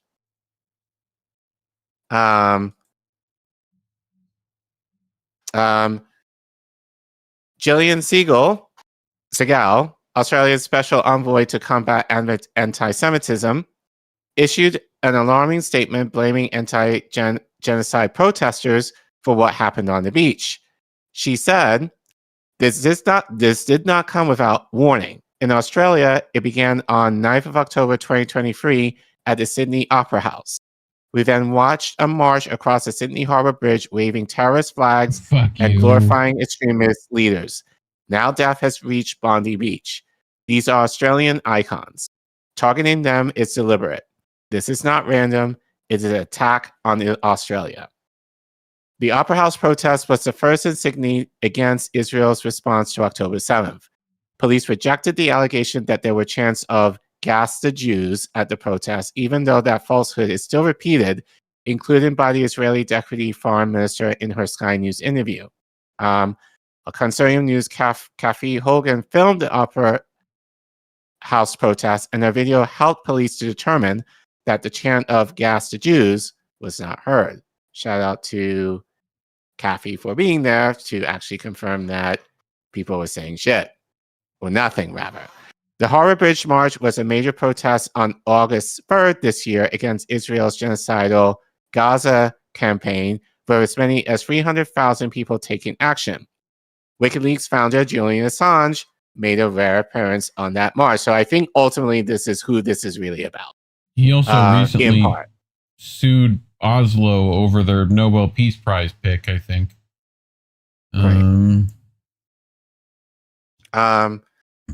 So alongside him on the left, so Julian is right on the far right, and next to him was Australian journalist Mary Kostakidis, who is in federal court accused by the Zionist Federation of Australia of anti-Semitism because of his social media reporting critical of Israel.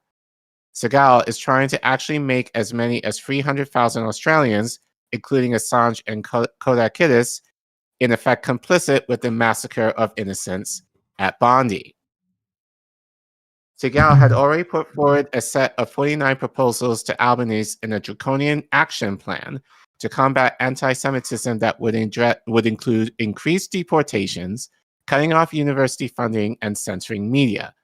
According to The Guardian, they include these measures: strengthening legislation on anti-Semitism conduct and intimidating protest activity, tougher screening of visa applicants for anti-Semitic views, with a focus on addressing visa refusals or cancellations, a report card on universities' handling of anti-Semitism on campus, suggesting blocking government funding if they fail to act, withholding or terminating funding to universities, academics, and art organizations that promote anti-Semitic conduct or fail to act against it, increasing education of anti-Semitism in school curriculums, using trusted voices to publicly refute anti-Semitic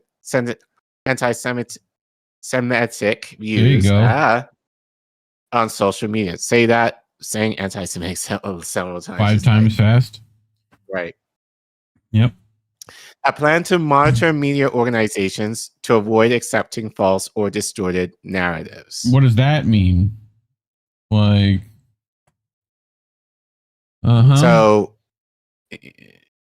So us, essentially, anyone in independent media who dares to call out Israel. So basically just more of the same shit that they're doing here. They're trying to implement down under. Anyway, Albanese has not decided yet whether to accept the proposals or not. Rather than sack Segal for our outrageous remark about the Bridge March, Albanese is more likely to be propelled by the Bondi massacre to implement them. Chris Minns, Premier of New South Wales State, where Sydney is located, also raised the specter of more censorship on social media, calling for strong and clear repudiation of anti-Semitism in all of its forms, whether it's destructive, horrible acts of violence, or internet posts. Sections of the mainstream media have also blamed anti-genocide protesters for the massacre. Watch this woman in Bondi pushing back against a TV reporter for Sky News Australia, trying to generically blame anti-Semitism. So this is from Adami Media. He retweeted this. So he said, "Wow, this magnificent woman completely shut down the Zionist journalists, quote unquote, who tried to exploit the attack on Bondi Beach to push an agenda. If you see this, you're a legend." So short, very short. So let's watch. The horror of anti-Semitism has been unleashed in Australia, and it hasn't been properly dealt with by authorities. And this is where we are now. You know, I don't want to blame anyone tonight other than the people that perpetrated this horror on our community. No one else is to blame. And I don't want to get into that tonight because we have a community that is in shock, that is grieving. You know, I'm in shock.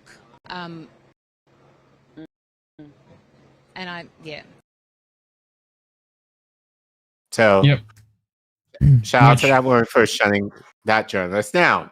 I have this as well, which I feel like is fitting. So, this thing, how to spot a psyop and/or false flag, right?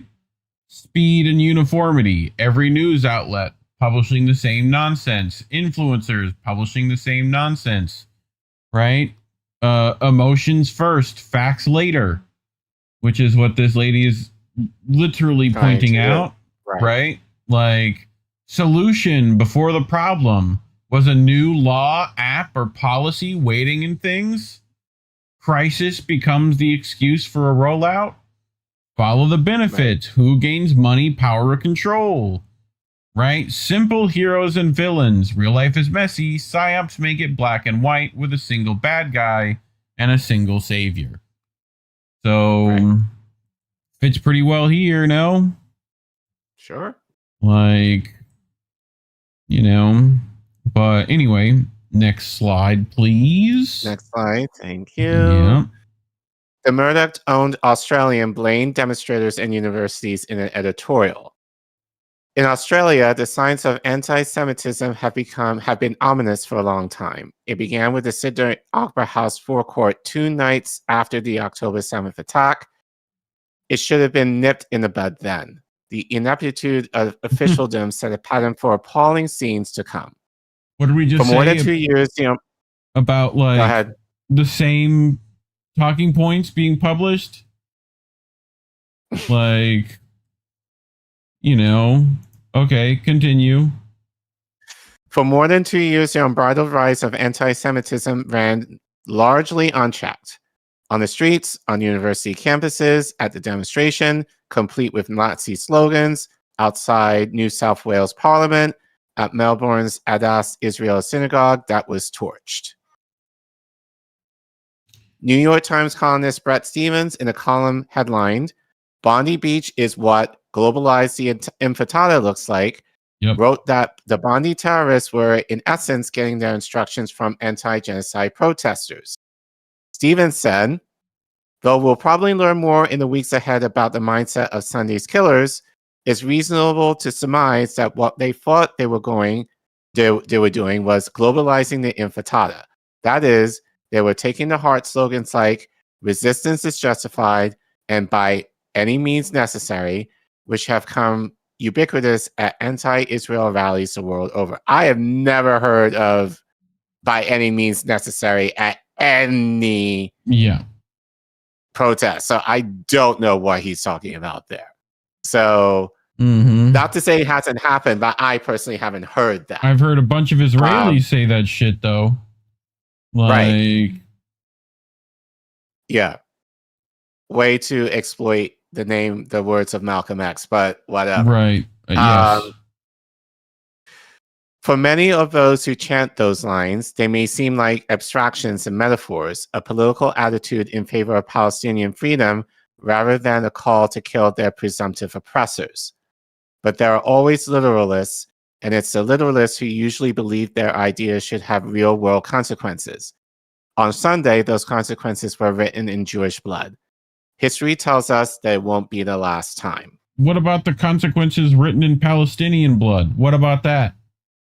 Like, this is just literally like the presumptive oppressors. No, you're the oppressors. Every fucking organization around the globe has said that that's what you are doing. Like, you know, it's already been deemed a genocide. So, like, that's why the spread of anti-Semitism is happening. It's because the Israeli government, which has attached itself so wholeheartedly to the Jewish faith, like, which in and of itself becomes a problem when it's an ethno-religious group, right? Like, you know, it's because it's also racist to not like the religion somehow, you know, like that's part of this as well. But I mean, this is just the same shit. Didn't we just talk about all the fucking like outlets putting out the same statement? Yep. Like, and pretty much in line of what you said. Another David Frum in the Atlantic. The Intifada comes to Bondi Beach. Right. Right? So let's continue more. Nowhere in any of this so-called journalism is it mentioned that these protests didn't just spring out of thin air, propelled by pure, irrational fear or hatred of Jews, but instead grew in direct reaction and proportion to the advancing Israeli genocide in Gaza. When you leave that completely out of the story, it makes it seem that the protests are fueled by pure anti-Semitism. And when a horrific act of pure anti-Semitism and terrorism then takes place, the two are associated. Leaving the genocide out of the story not only excuses and covers it up, but falsely portrays opponents of genocide as willing accomplices of terrorists. This kind of media leaves average people disinformed so that they link legitimate and legal protests to what happened in Bondi. The Israeli Daily Haaretz reported, Amanda Gordon, a member of Sydney's Jewish community whose relative was killed and son was wounded in the incident, told Haaretz that the incident had to happen. There has been such a lack of leadership and a sort of giving permission for more and more extreme examples of hatred to be marching the streets week after week. There have been protests against the IDF and against Israel in the guise of support for Gazians. Yes, the IDF is the one killing them. I completely understand the fucking principle here. Like, not to mention, and we won't get into this too much because there's not as much information on it out yet, but like supposed ties to the IDF from the perpetrator of this fucking horrific event. Like, I mean, it's literally false flag shit. Dude had an ISIS flag planted in his shit. Just like, you remember in New Orleans, right? Not that long ago, there was like a bombing thing there, shooting there. And the, guy in the back of his pickup has the ISIS flag, nice and with like the fold still in it from like the package, Right. Like, very similar kind of shit, Like, it is not the first time that false flags that Israel has tried to commit, Like, but wait. But guess what, Reef? Israel is giving the game. Well, at least Israeli media is kind of giving the game away. So check out what Haaretz warned that the Bondi atrocity would be exploited by Israeli leaders. This is why they're firewalled, because they're able to say the shit that is true and no one's going to read it. But we are. But anyway, thanks to Joe, I feel very sad and scared for my community and fearful of what's to come, said Jess Bricker, who grew up in Australia and now lives in Tel Aviv and is active in the Jewish Arab movement Standing Together. She told Haaretz she was incredibly heartbroken by the horrific attack, but cautioned that the pain, trauma, and fear of the Jewish community could now be exploited by politicians to enact policies that discriminate against others, while few actual measures will be taken to make Jews in Australia and elsewhere safe.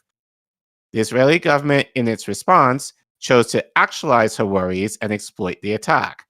Prime Minister Benjamin Netanyahu bashed Australia's weak leadership and said the country's policy of recognizing a Palestinian state and its criticism of Israel's conduct in its Gaza offense over the past year are what pour fuel on the anti-Semitic fire.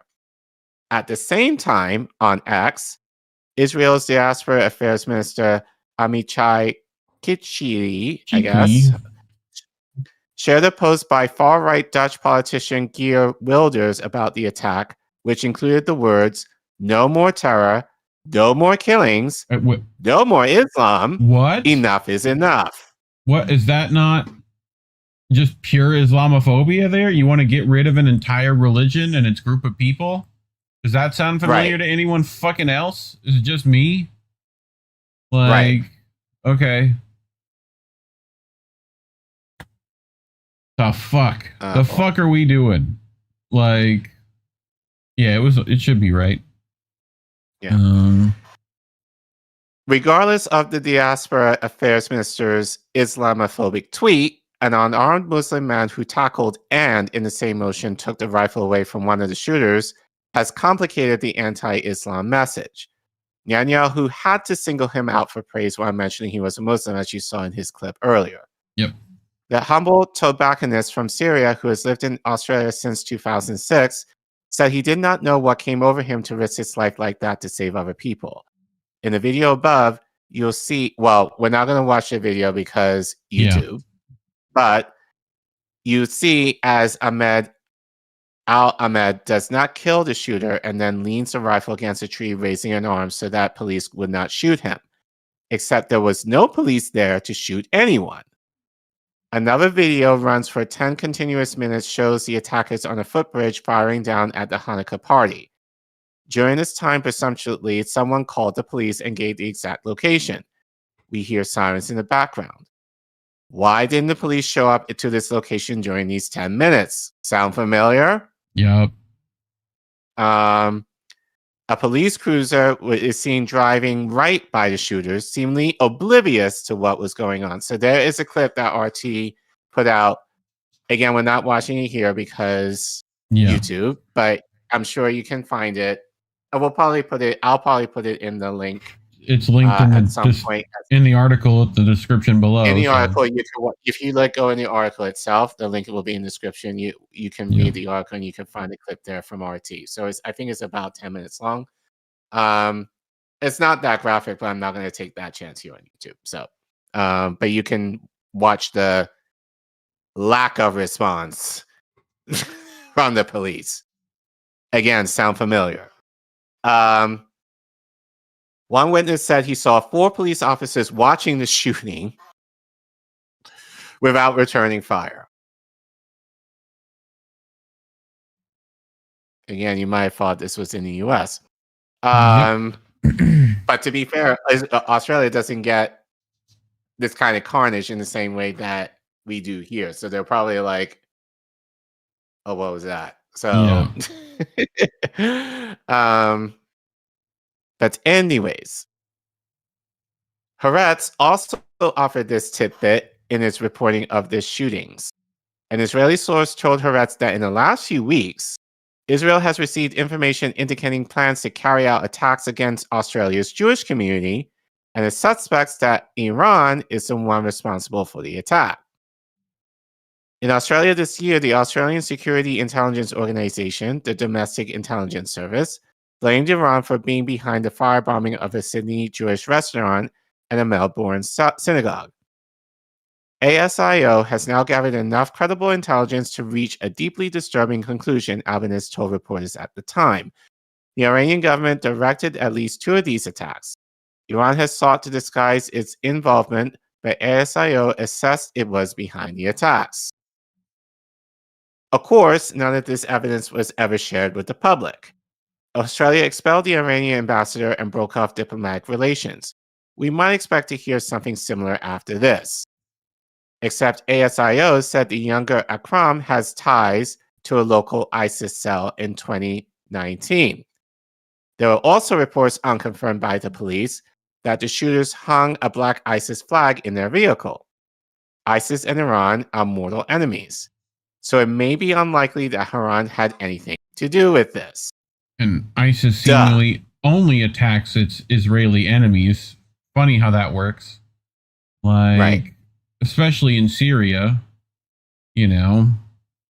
So, So anyway, the future of protests. Let's see. Just real quick, this is why Haaretz put shit out like this, by the way. Right? Yeah. They put out a bunch of shit only to leave in the middle of it some fucking manufacturing consent, Right. This is what they're known for. But anyway. The deliberate conflation of legitimate protests with terrorism to protect Israel from criticism over genocide raises the question of whether the authorities in Australia will allow future protests to be held. It seems unlikely in the present atmosphere. One idea that meets the moment would be to organize a march that condemns the Bondi massacre and the genocide in Gaza. Let's see the authorities try to put a stop to that. And case in point, so this is from the Middle East Eye that reported and videotaped. This community has politicized this tragedy. A Jewish woman grieving murdered members of the Jewish community in Melbourne was removed from a mourning gathering for the Bondi attacks after wearing a keffiyeh in the footage obtained by Sky News Australia. Michelle Birkin was forcibly removed from the visual area by Australian police. She said she was threatened with arrest for speaking to the press, with police seen attempting to block her from giving interviews. She said her presence was about mourning her community members. Birkin said the tragedy had been politicized by Israel, pointing to Israeli flags prominently displayed throughout the event. She said the flag of Israel represents genocide and that his presence turned a space of grief into a political statement. Critics say that they are revolted by police enforcing the idea that only pro-Israel grief is acceptable. Yep. So let's watch the clip. Yes, sir. There we go. No. Are you able to tell us why you came here today? Absolutely. I'm very happy to tell you why I came here today. I'm entitled to speak and they're entitled to ask me. I came here today because I'm a Jewish person, because my family was murdered in the Holocaust, because I have community members murdered. Let's go. And I'm being threatened with arrest for talking with the press. Move, please. Were there no Israeli flags here, we would not have water to fear. Because this community has politicized this tragedy, we are standing here because the flag of Israel represents genocide. All Jews are entitled to mourn. Come on, man, I need to get paid up. Yes, yes. Move. Oh, I'm ready. Move. Keep moving. To the side. Move.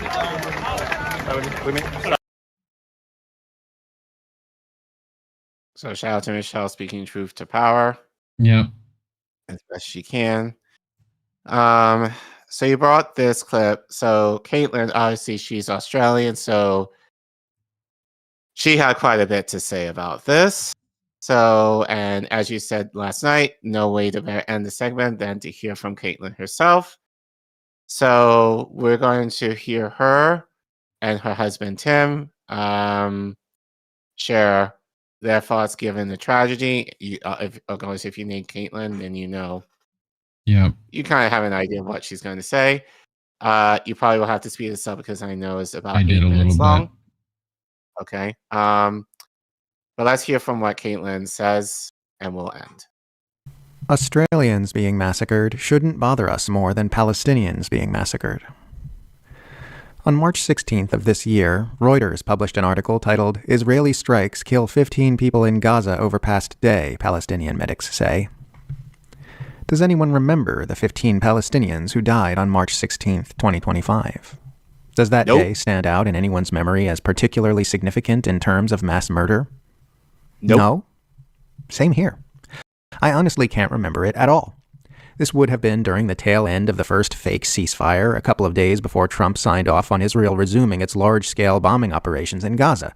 So this wasn't one of those days with huge massacres and staggering death tolls. It doesn't exactly stand out in the memory.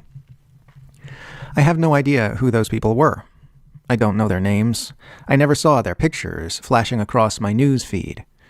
I never saw any Western officials denouncing their deaths, or media institutions giving wall-to-wall coverage of the news of their killing, so I don't remember them. I saw a tweet from Aaron Mate yesterday. 15 civilians were killed in the massacre targeting Sydney's Jewish community. A day in which Israel massacres 15 Palestinian civilians in Gaza would be at the low end of the average in 2+ years of genocide. Israel's atrocities and the impunity they receive are undoubtedly the #1 driver of anti-Semitism worldwide. And to show how little Israel and its apologists care about anti-Semitism, many are exploiting the Sydney massacre to justify Israel's rejection of a Palestinian state, baselessly blame Iran, and demand more censorship of anti-genocide protests. End quote. Indeed, the worst people on earth are using the Bondi Beach shooting to argue for crackdowns on free speech and freedom of assembly to silence Israel's critics online and on the streets, in Australia and throughout the Western world. And when 15 Palestinians were killed by Israel on March 16th, the West barely noticed. I don't remember the 15 Palestinians who died during that 24-hour period in mid-March, but I will always remember the Bondi Beach shooting. Someone could mention it to me 30 years from now, and I'll know exactly what they're talking about. My society made an infinitely bigger deal about the deaths of 15 Westerners in Sydney, Australia, than the deaths of 15 Palestinians in Gaza, so it will always stick in my memory. Hell, I can't blame it all on society. If I'm honest, I made a much bigger deal about it myself.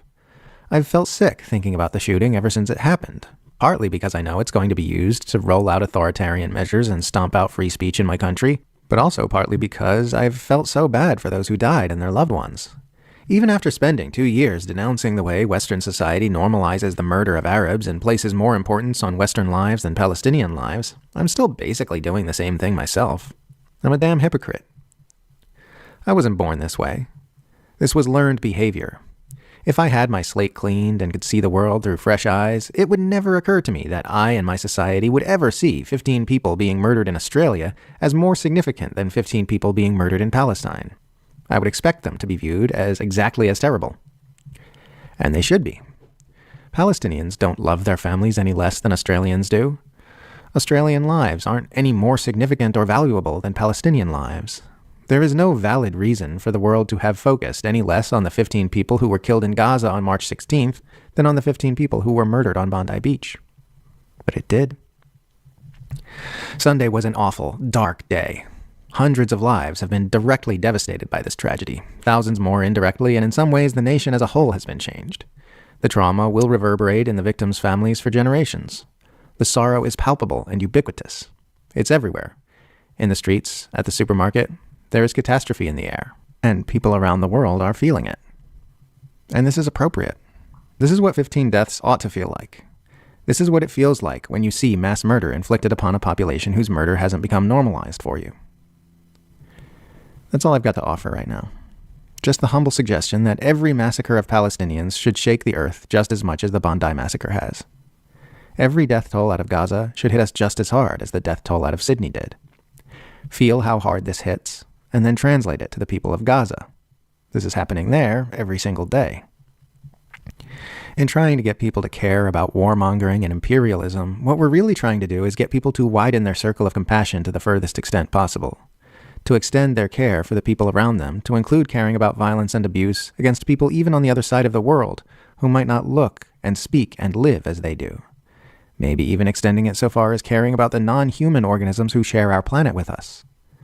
As Einstein wrote in a condolence letter toward the end of his life, a human being is a part of the whole, called by us universe, a part limited in time and space.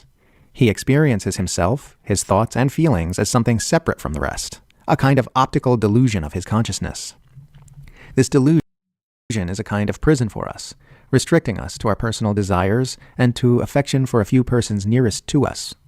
Our task must be to free ourselves from this prison by widening our circle of compassion to embrace all living creatures and the whole nature in its beauty.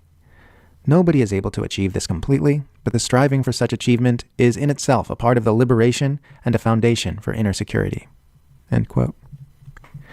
Humanity won't survive into the distant future until we grow into a conscious species, and part of that growth will necessarily include widening our circles of compassion to include our fellow beings around the world.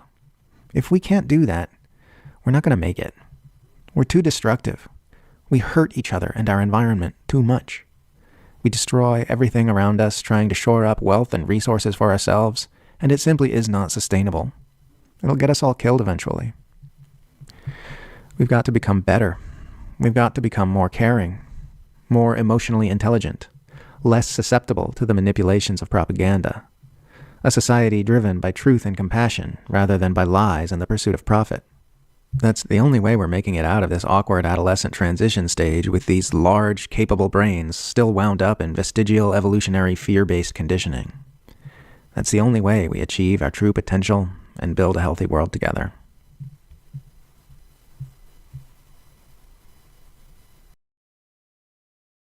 Yep. I mean, couldn't say it better. You know, it's just, I mean, I think about that all the time, and this is kind of the issue that I have, especially with people who are, not all, but people who do advocacy, or any activism anyway. It's so much easier to think about the people who you're in direct community with and what they need, but it doesn't always translate to all people. Yeah. You know, like, you know, and thinking even for me, And I think because given I've been teaching or been in the field now for over 20 years, and I've worked in various schools and in regions around the world where my thing has always been, and especially given where I work, it's a lot easier to it's easy to kind of see the needs of my kids and what they need, and they're privileged as fuck. But in a way that also kind of helps me determine like the bigger need in my case in DC as a whole, especially like the vulnerable populations that do exist. And I think we don't always think about the other, at times, unless it might be politically or societally expedient. Now, given like this time of year, like people are thinking about the poor and the least of these, but then by next week, when Christmas is done, we kind of go back to our silos again until the following year. Yeah. And I think especially in the West, in America in particular, like we tend to be and we've said this on the show many times, we tend to isolate ourselves because we think we're the best. We think that we are unique and special, and that we don't need to be in community with our global neighbors. Right. And given social media and how more interconnected we are in this world today, that's changing rapidly. And so we need to be in a position where we're thinking beyond ourselves. We're thinking in terms of not just the people who we have the most direct impact with, but people who we may not necessarily meet ever. Like, in terms of human universal rights for all, and not just to the people that you are in direct contact with.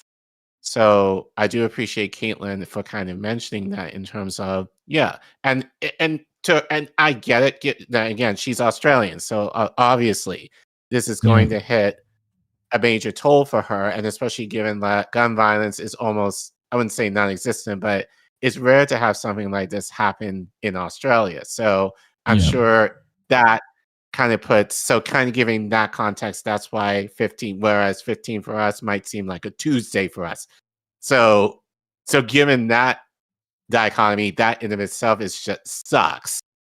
But I said the same, look, I'll say it again. I said the same damn thing about Charlie Kirk's assassination. The idea that we were forced to think about him, to mourn for him, to give his condolences to his family. But 2 weeks prior, we had a massacre of children in a church in Minneapolis. And we reported on that story, but, and maybe mainstream media maybe reported about it for maybe a day. And then that's it. So why does Charlie Kirk get that special treatment and not children? Why do these 15, Jewish people who were slain get this push and not, as Caitlin said, the 15 Palestinians who died, killed, let's make that clear, 9 months ago. Not to mention the thousands of Palestinians who have been killed since October 7th. Like, it just kind of shows how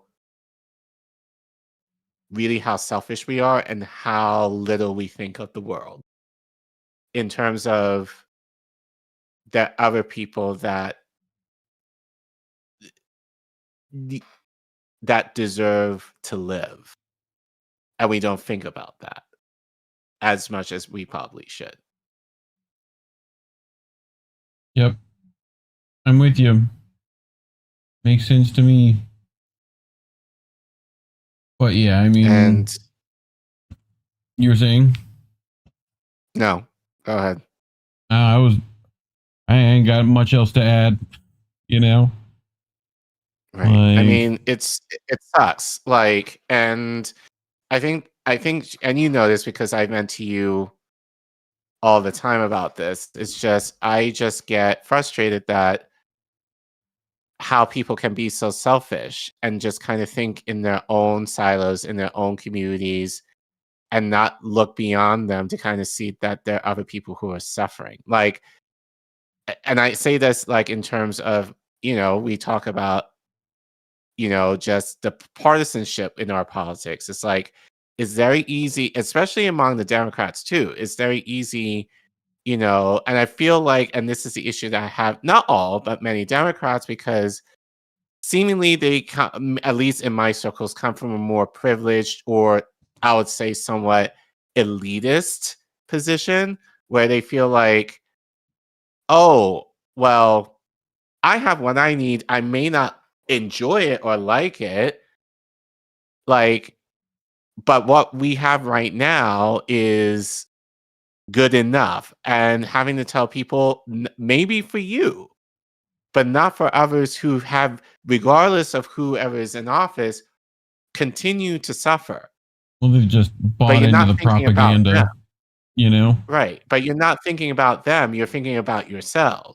Yeah. And if you didn't, then like, you would be pushing your politicians who you say you like, or you're willing to hold your nose for and vote for them, to push to do more to help these vulnerable populations in our community. But you don't do that because you're more worried about your comfort and your prestige versus the needs of others who have been wanting it and have sought that out, but are not heard due to their position. And that's the thing that I think has really been kind of a driving force for me. But it also brings a lot of frustration for me, because I feel like if you're advocating for that, that's what you should be advocating for, not to the people within your direct circle who happen to have a similar lifestyle or a similar track to you. Like, you should strive for more. You should push for more. Especially if you say that, like, you're for universal rights for all. Show it with your actions that you are. Yep. Like, agreed, dude. But anything else you got to add? I mean, as I said, shout out to Caitlin, because again, cannot say any better ourselves, but you know, I think she hits it right home. It's the idea of like, if you have a certain class or if you're a certain color, you know, the media will either uplift you or demonize you, or worse yet, not even talk about you. Yeah. And we need to push them to, if you're going to do one, you have to do it all. So, but talking about these things is why we're demonetized. So if you want to support us financially and help us out, that we're able to talk about more stories like this into the new year, you can scan the QR code you see on your screen, or you can go to the Ko-fi link you see at the bottom of your screen. Or if you're live in the YouTube chat, you can type in !donate, all one word, and the Ko-fi link will pop up, and you can give anything as low as $1 will help. We appreciate it. And let us know, regardless, what you think of this Bondi Beach tragedy. And do you believe that it is kind of being exploited to kind of undermine what's happening in Gaza? And I would also argue probably, you know, this war, everything that's happening right now, like the Epstein files, you know, this war, impending war of Australia, like all the things. Venezuela, it's just yes. really, I think, just a big cover up just to avoid anyone talking about Gaza right now. So let us know what you think.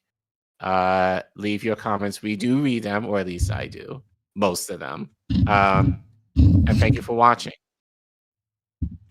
Can't reach thing. There we go. Julio. Before we get to that, we're almost on our last story, Care Bear, of our last show of the year. So sad. A lot of people saying so I seen fuck baby. Basically, yeah. Yeah. Just a lot of justified hate for anger. Yeah. So yeah. So, and I'm definitely on the opinion that, like, I don't know how yet, but I'm betting Israel's behind that.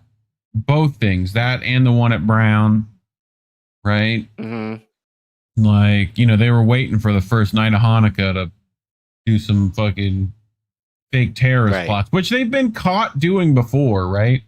Like, I'm not saying this because of, like, you know, anti-Semitic conspiracy theory. They've actively, like, the British caught them trying to blow up cars, you know? Like, anyway, but let me check the rumbles. Right. It just shows the desperation because they know they're losing. They know they've lost the narrative that they're in the right at this point, especially among the youth. So anything. So this is kind of like the Hail Mary right now in order to garner some type of support. And I don't think it's going to work in the way that they believe or think that it's going to work. Because I think it's just going to make more people just be more fervent in their stance against what's happening in Gaza. And I think if anything, that's just going to make them more fervent in the stance of, oh, well, we're going to make you. So it's just going to put more of a divide, which is unfortunate. But yeah, this is the last essentially the Hail Mary pass, right? To try and convince people that what they're doing is justified given their safety, quote unquote. Yeah. Ridiculous. Accord Lord talking about the woman who was being dragged out. I applaud that actual human. Shut that shit down. You know? Like, she was right on the money with that too. Like, yeah, you're putting all the Israeli flags, you're politicizing this. I mean, that's why Israel put the Star of David on it, you know? Like, you know, they've been trying to equate the religion and country for quite some time now, you know? So, and if we get rid of it, I just say we get rid of the Vatican too while we're at it, and, you know, we'll move on. You know, we'll end all the religious states. That'll be great. But speaking of religions, Collin, what do you know about the old gods? The oldest of old gods. What? The old gods, you know? Someone's never experienced Lovecraftian horror stories at all. You know about Cthulhu, clearly, right? Yes, of course. Okay, he's one of the old gods. There are a couple of other old gods. Dagon, there's a few of them. Chad will know more than me. I'm not that much of a nerd about it. You know, a lot of fun stuff as part of that storyline. But Cthulhu's daughter, again, you were asking me when I put this story, like, what the fuck are you talking about, dude? What is this story you're bringing? I'm like, well, I am taking a bit of liberties, but so did you hear about this Turtle Island Liberation Front thing? Okay. So Keith McHenry is talking about how it's another FBI invented terrorist plot.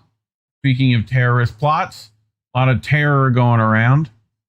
But one of the members, Zachary Page, aka Ash Kerrigan, aka Cthulhu's daughter, right? Thus the name for my segment this week. Among these other people with all code names and all sorts of fun stuff. Yeah, so let's have a bit of an overview, right? And figure out what we're starting with here. So this is ABC 7, right? 4 people accused of plotting New Year's Eve's bombing. A terror takedown. Prosecutors have Charged 4 members of an alleged extremist group accused of plotting New Year's Eve bombings in California. Eyewitness News reporter Carlos Grande is live in Westwood with new details from this morning's news conference. Carlos. Well, that's right. Federal authorities say they stopped a New Year's Eve terror plot involving Southern California, and 4 people are now under arrest.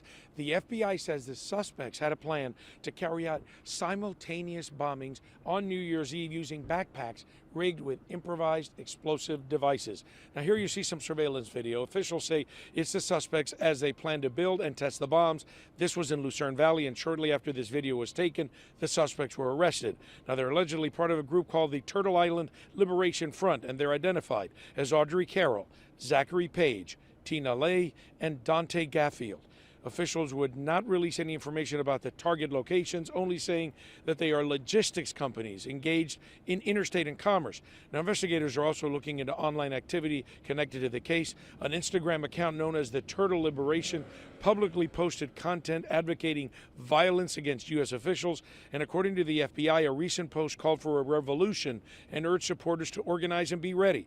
Officials say they also found items that said, "Death to America" and "Long live Palestine." These bombs were to blow up at the same time on midnight this New Year's Eve. The plan stated that the IEDs would be complex pipe bombs. It included instructions on how to manufacture the bombs and contained guidance on how to avoid leaving evidence behind that could be traced back to them.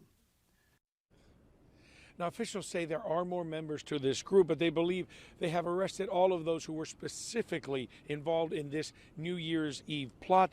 The suspects are expected to make their first appearance in court sometime this afternoon.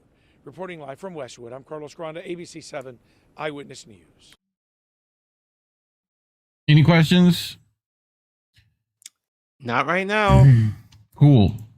Well, Keith, as you know, Keith McHenry, friend of the show, has had a history with FBI entrapment, right? So he might know a thing or two, as well as being the author of the Anarchist Cookbook. So, you know, he might know some stuff about these kinds of things.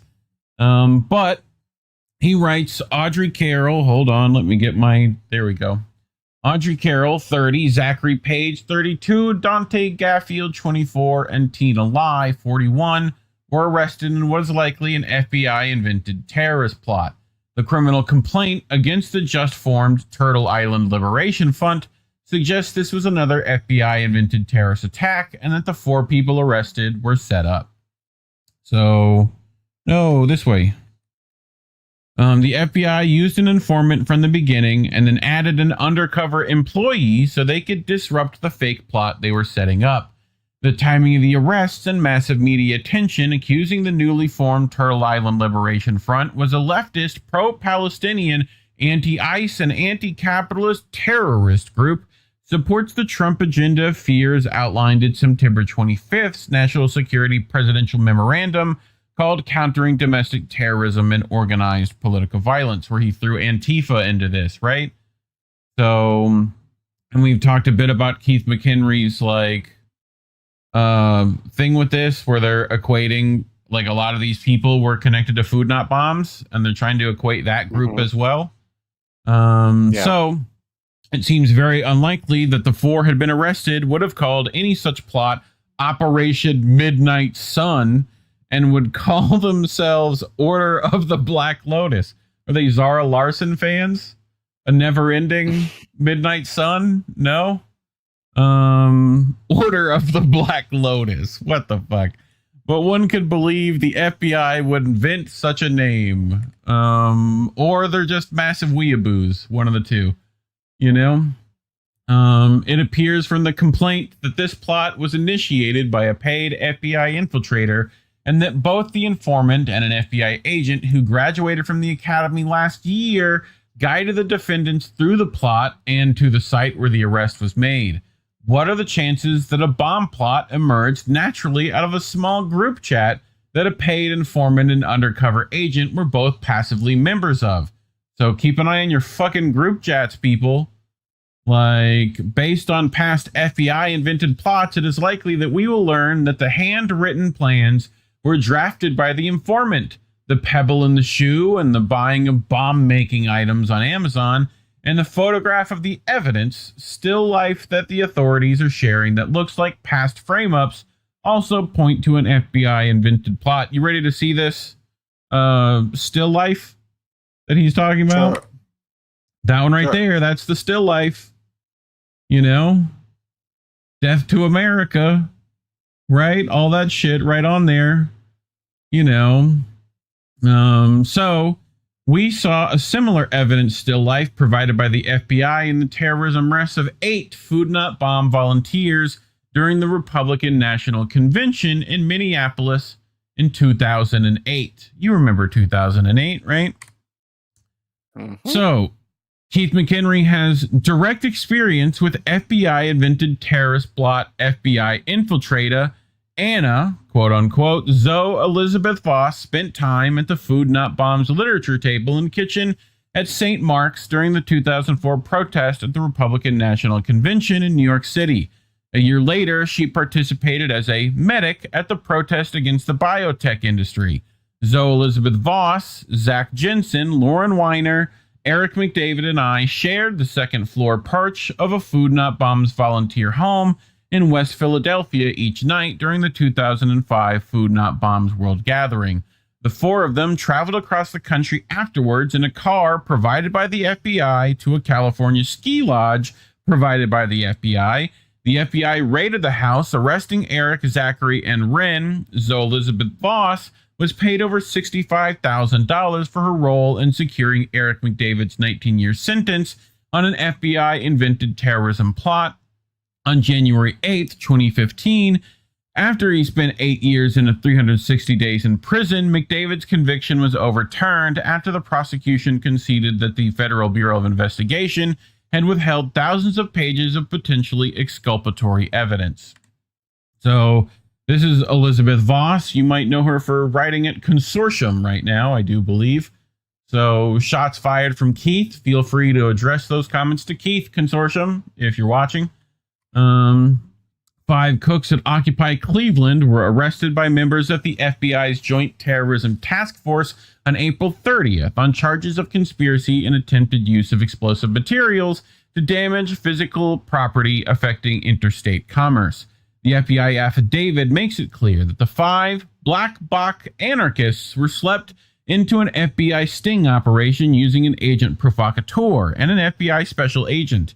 According to the criminal complaint, the FBI's informant and special agent spent over half a year systematically publishing the 5 to participate in an FBI-invented plot to plant C4 explosives on the Brecksfield-Northfield high-level bridge over the Cuyahoga Valley National Park near Cleveland. All 5 were convicted and sentenced to a decade in prison. If the local charismatic member of your activist group asks you to join their secret organization for, quote, serious people in order to make bombs, you must assume they work for the feds. Keith has a chapter in the anarchist cookbook, Avoiding FBI Entrapment, where it writes, still, it is not always possible to avoid being the target of the authorities, so take precautions to limit the damage if the state seeks to silence you. Taking actions that you can be proud of may be the most important single thing you can do. Think of the consequences of your acts. How will you feel if someone is injured or killed because of something you did? Could your actions be used to discredit the movement? Could they add to the divisions, fear, and paranoia in the community? So, the arrest of the Turtle Island Liberation Front to the New Year's Eve plot using the evening's fireworks to hide what is supposed to be an act of political violence follows the arrest of 17 activists in Texas after launching fireworks on July 4th, 2025, outside the Prairie Land Ice Facility. An unidentified person shot and hit a policeman in the neck. Reporter Carolyn Love writes, court records don't identify who fired the shots, suggesting the shooter may be working with law enforcement. So, thoughts, Care Bear, because it's a bit of an open-ended article, about this thing, but more importantly, it's just one of those times where I'm trying to remind people that, like, the FBI and the CIA exist and are amongst you, closer than you may think. So, which is why we've said you know, I think especially when you are trying to do any advocacy work, protests, mutual, all of that stuff, you know, just be careful of where you release that information, because social media, I would argue, is probably not the place at this point to do any of that, especially now given the surveillance state right now. So, Yep. you know, having to go underground, I feel like it at this day and age is the way to go. But even that's not guaranteed given the bulls that exist within these institutions that who are designed to infiltrate. So, but yeah, I think. I mean, at the same time, though, I kind of get it. So, damned if you do, damned if you don't, type of thing, too. So, very much so. Again, I'm not an expert on this, but anyone who is, you can come in and talk to us about it. But Keith, you're welcome on the show, but we're welcome to talk to you, so we can make that happen. But yeah, we would love to talk to you about. God, I hate that I'm forgetting his name.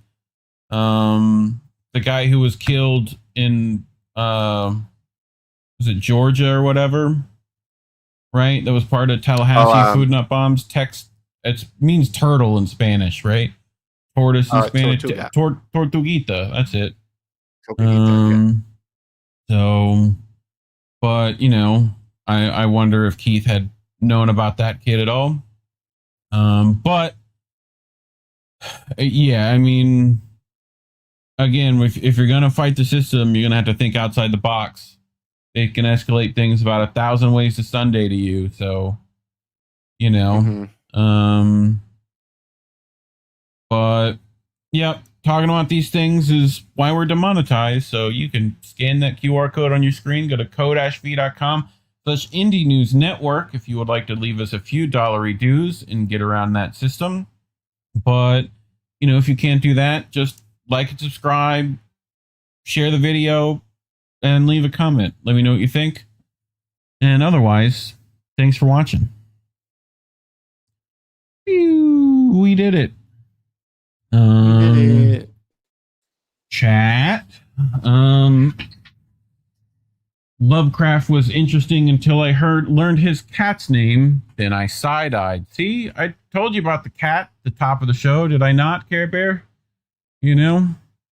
So people can Google that if they really need to know what Lovecraft's cat's name was. Dude was a racist piece of shit. You know? Pretty much. Which is just ironic to me, because if you know anything about his, like, stories, like, he shouldn't have been, you know? Like, right. But, I mean, he was definitely a product of his time, for sure. You know? Sure. Even though it was pretty shitty what he said then, too. You know? Like, anyway. Yeah, what was his cat's name? Oh, yeah, N-word with the hard R. Yep. I wish I was joking, you know? Accord Lord, I played a Lovecraft board game at 12, 13 years old, probably Call of Cthulhu, I imagine. Started researching him, found that, brought it to my group. They laughed and said, yeah, and never talked to them again. Good for you, dude. You know, that is definitely part of the discussion with that. But the universe is far better than himself, you know? And there's plenty of ways you can spin that universe to talk about exactly what he wouldn't have wanted you to talk about. So, but his stories were great. He was a rich mental case. Yes, he was. The Prince of Purple Prose, Collin. Lovecraft. Very, like, verbose and, like, flowery in his writing style, too. You know? But the whole point of it is, like, the real horror isn't the monsters. It's the, like, mental destruction that happens because you see the monsters. That makes sense? You know? But and that like we as humans couldn't possibly even fathom beings capable of creating our universe. That if we immediately looked upon them, our brains would explode into goop, you know, pretty much. And then there's weird fish people. I don't know where that comes in, but that exists. You know, the fish people of Isthmus and whatnot. But anyway, enough of my nerding out. Yep, Tortuguita, RIP. Yep, definitely. And we've talked about him as well. Aw, Sean, we appreciate you so much. $10. Thank you. I feel like Sean has to get like something more than gold name, you know, at some point. Like, well, we got to give him the platinum name or whatever. I don't even know how to do that. You know, We can get him like a shirt or something. I don't know. Kill your egregores, the thing that should not be, the deep ones. Yeah, a bunch of stuff of that is pulled into Game of Thrones too. Like R.R. Martin was a big Lovecraft fan, and like he literally just has the deep ones in it. You know, like one for one. You know, a bunch of weird Lovecraftian stuff in that. But you know, definitely an interesting subject if you haven't talked about it before. But yeah, all those guys, him and Pratchett. Pratchett was also apparently pretty bad with that. The Discworld series, both of them equally with as much nerdy fandoms. That's where like Conan the Barbarian comes from, is like the Pratchett stuff, if that makes sense. Yeah, Stephen King. Yeah, just don't have literary heroes. Don't have heroes. That's pretty much the lesson of today, you know. God, Stephen King's dog shit now, unfortunately. You know? So I see he has a new film coming out, I think. With what's his name? What's her name? The wife of Jim from The Office. So Pam. Yeah. Not Pam, but fucking what, his actual wife. What's her face? Yeah, the one in Emily Blunt. Emily Blunt, that's it. I think. You know. Yeah? Okay. Anyway, Edgar Allan Poe I heard was cool. I bet he was for a Victorian dude, you know?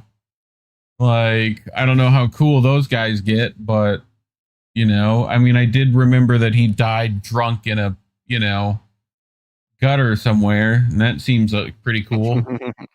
Because he was depressed and penniless at the time, which makes sense. Discovered is the movie, gotcha. Or is it it's like Disclosure? That's what it is, not Discovered. Disclosure, right? Is the new Stephen King one. Snorky, let me know if I'm right or wrong. Something about that. Something about full disclosure. I don't know. I looked at the trailer, you know. But anyway, anything you gotta tell people? Enjoy the holidays coming up, however you celebrate. Even if that's just, you know, cookies you leave out. I don't care. You know, whatever. What's that? What's the non-religious Christmas holiday? Solstice. Happy solstice, everyone. Solstice. You know, so that should be fun. This weekend, right? Sure. This weekend, I think. Yeah. Yep. Yeah, this weekend, Sunday. Nope. Well, I don't think we're doing Boat Sunday. I think it's just pretty much the 12 Days of Fuck Israel will still be running, so go check that out if you're bored with nothing else to watch. And we'll probably give you something on Wednesdays just to fill the void until we come back. But, you know, otherwise, remember, kids. We'll let you know. Yep. Labels are bad. Stay independent. Good night, fam. Have a good week, everyone. Happy holidays. And we'll see you in 2026. Thank you, guys.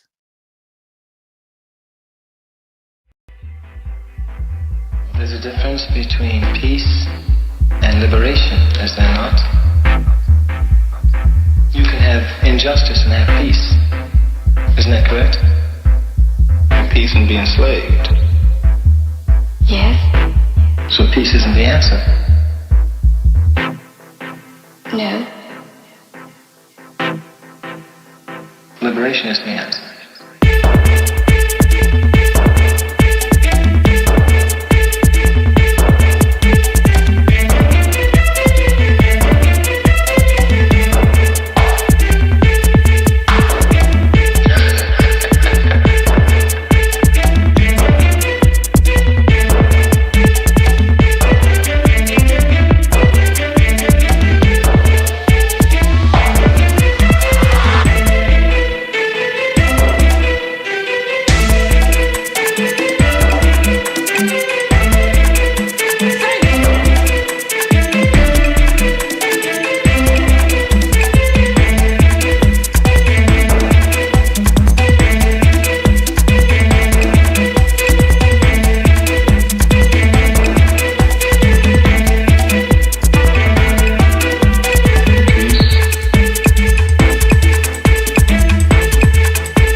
Bye, have a great time.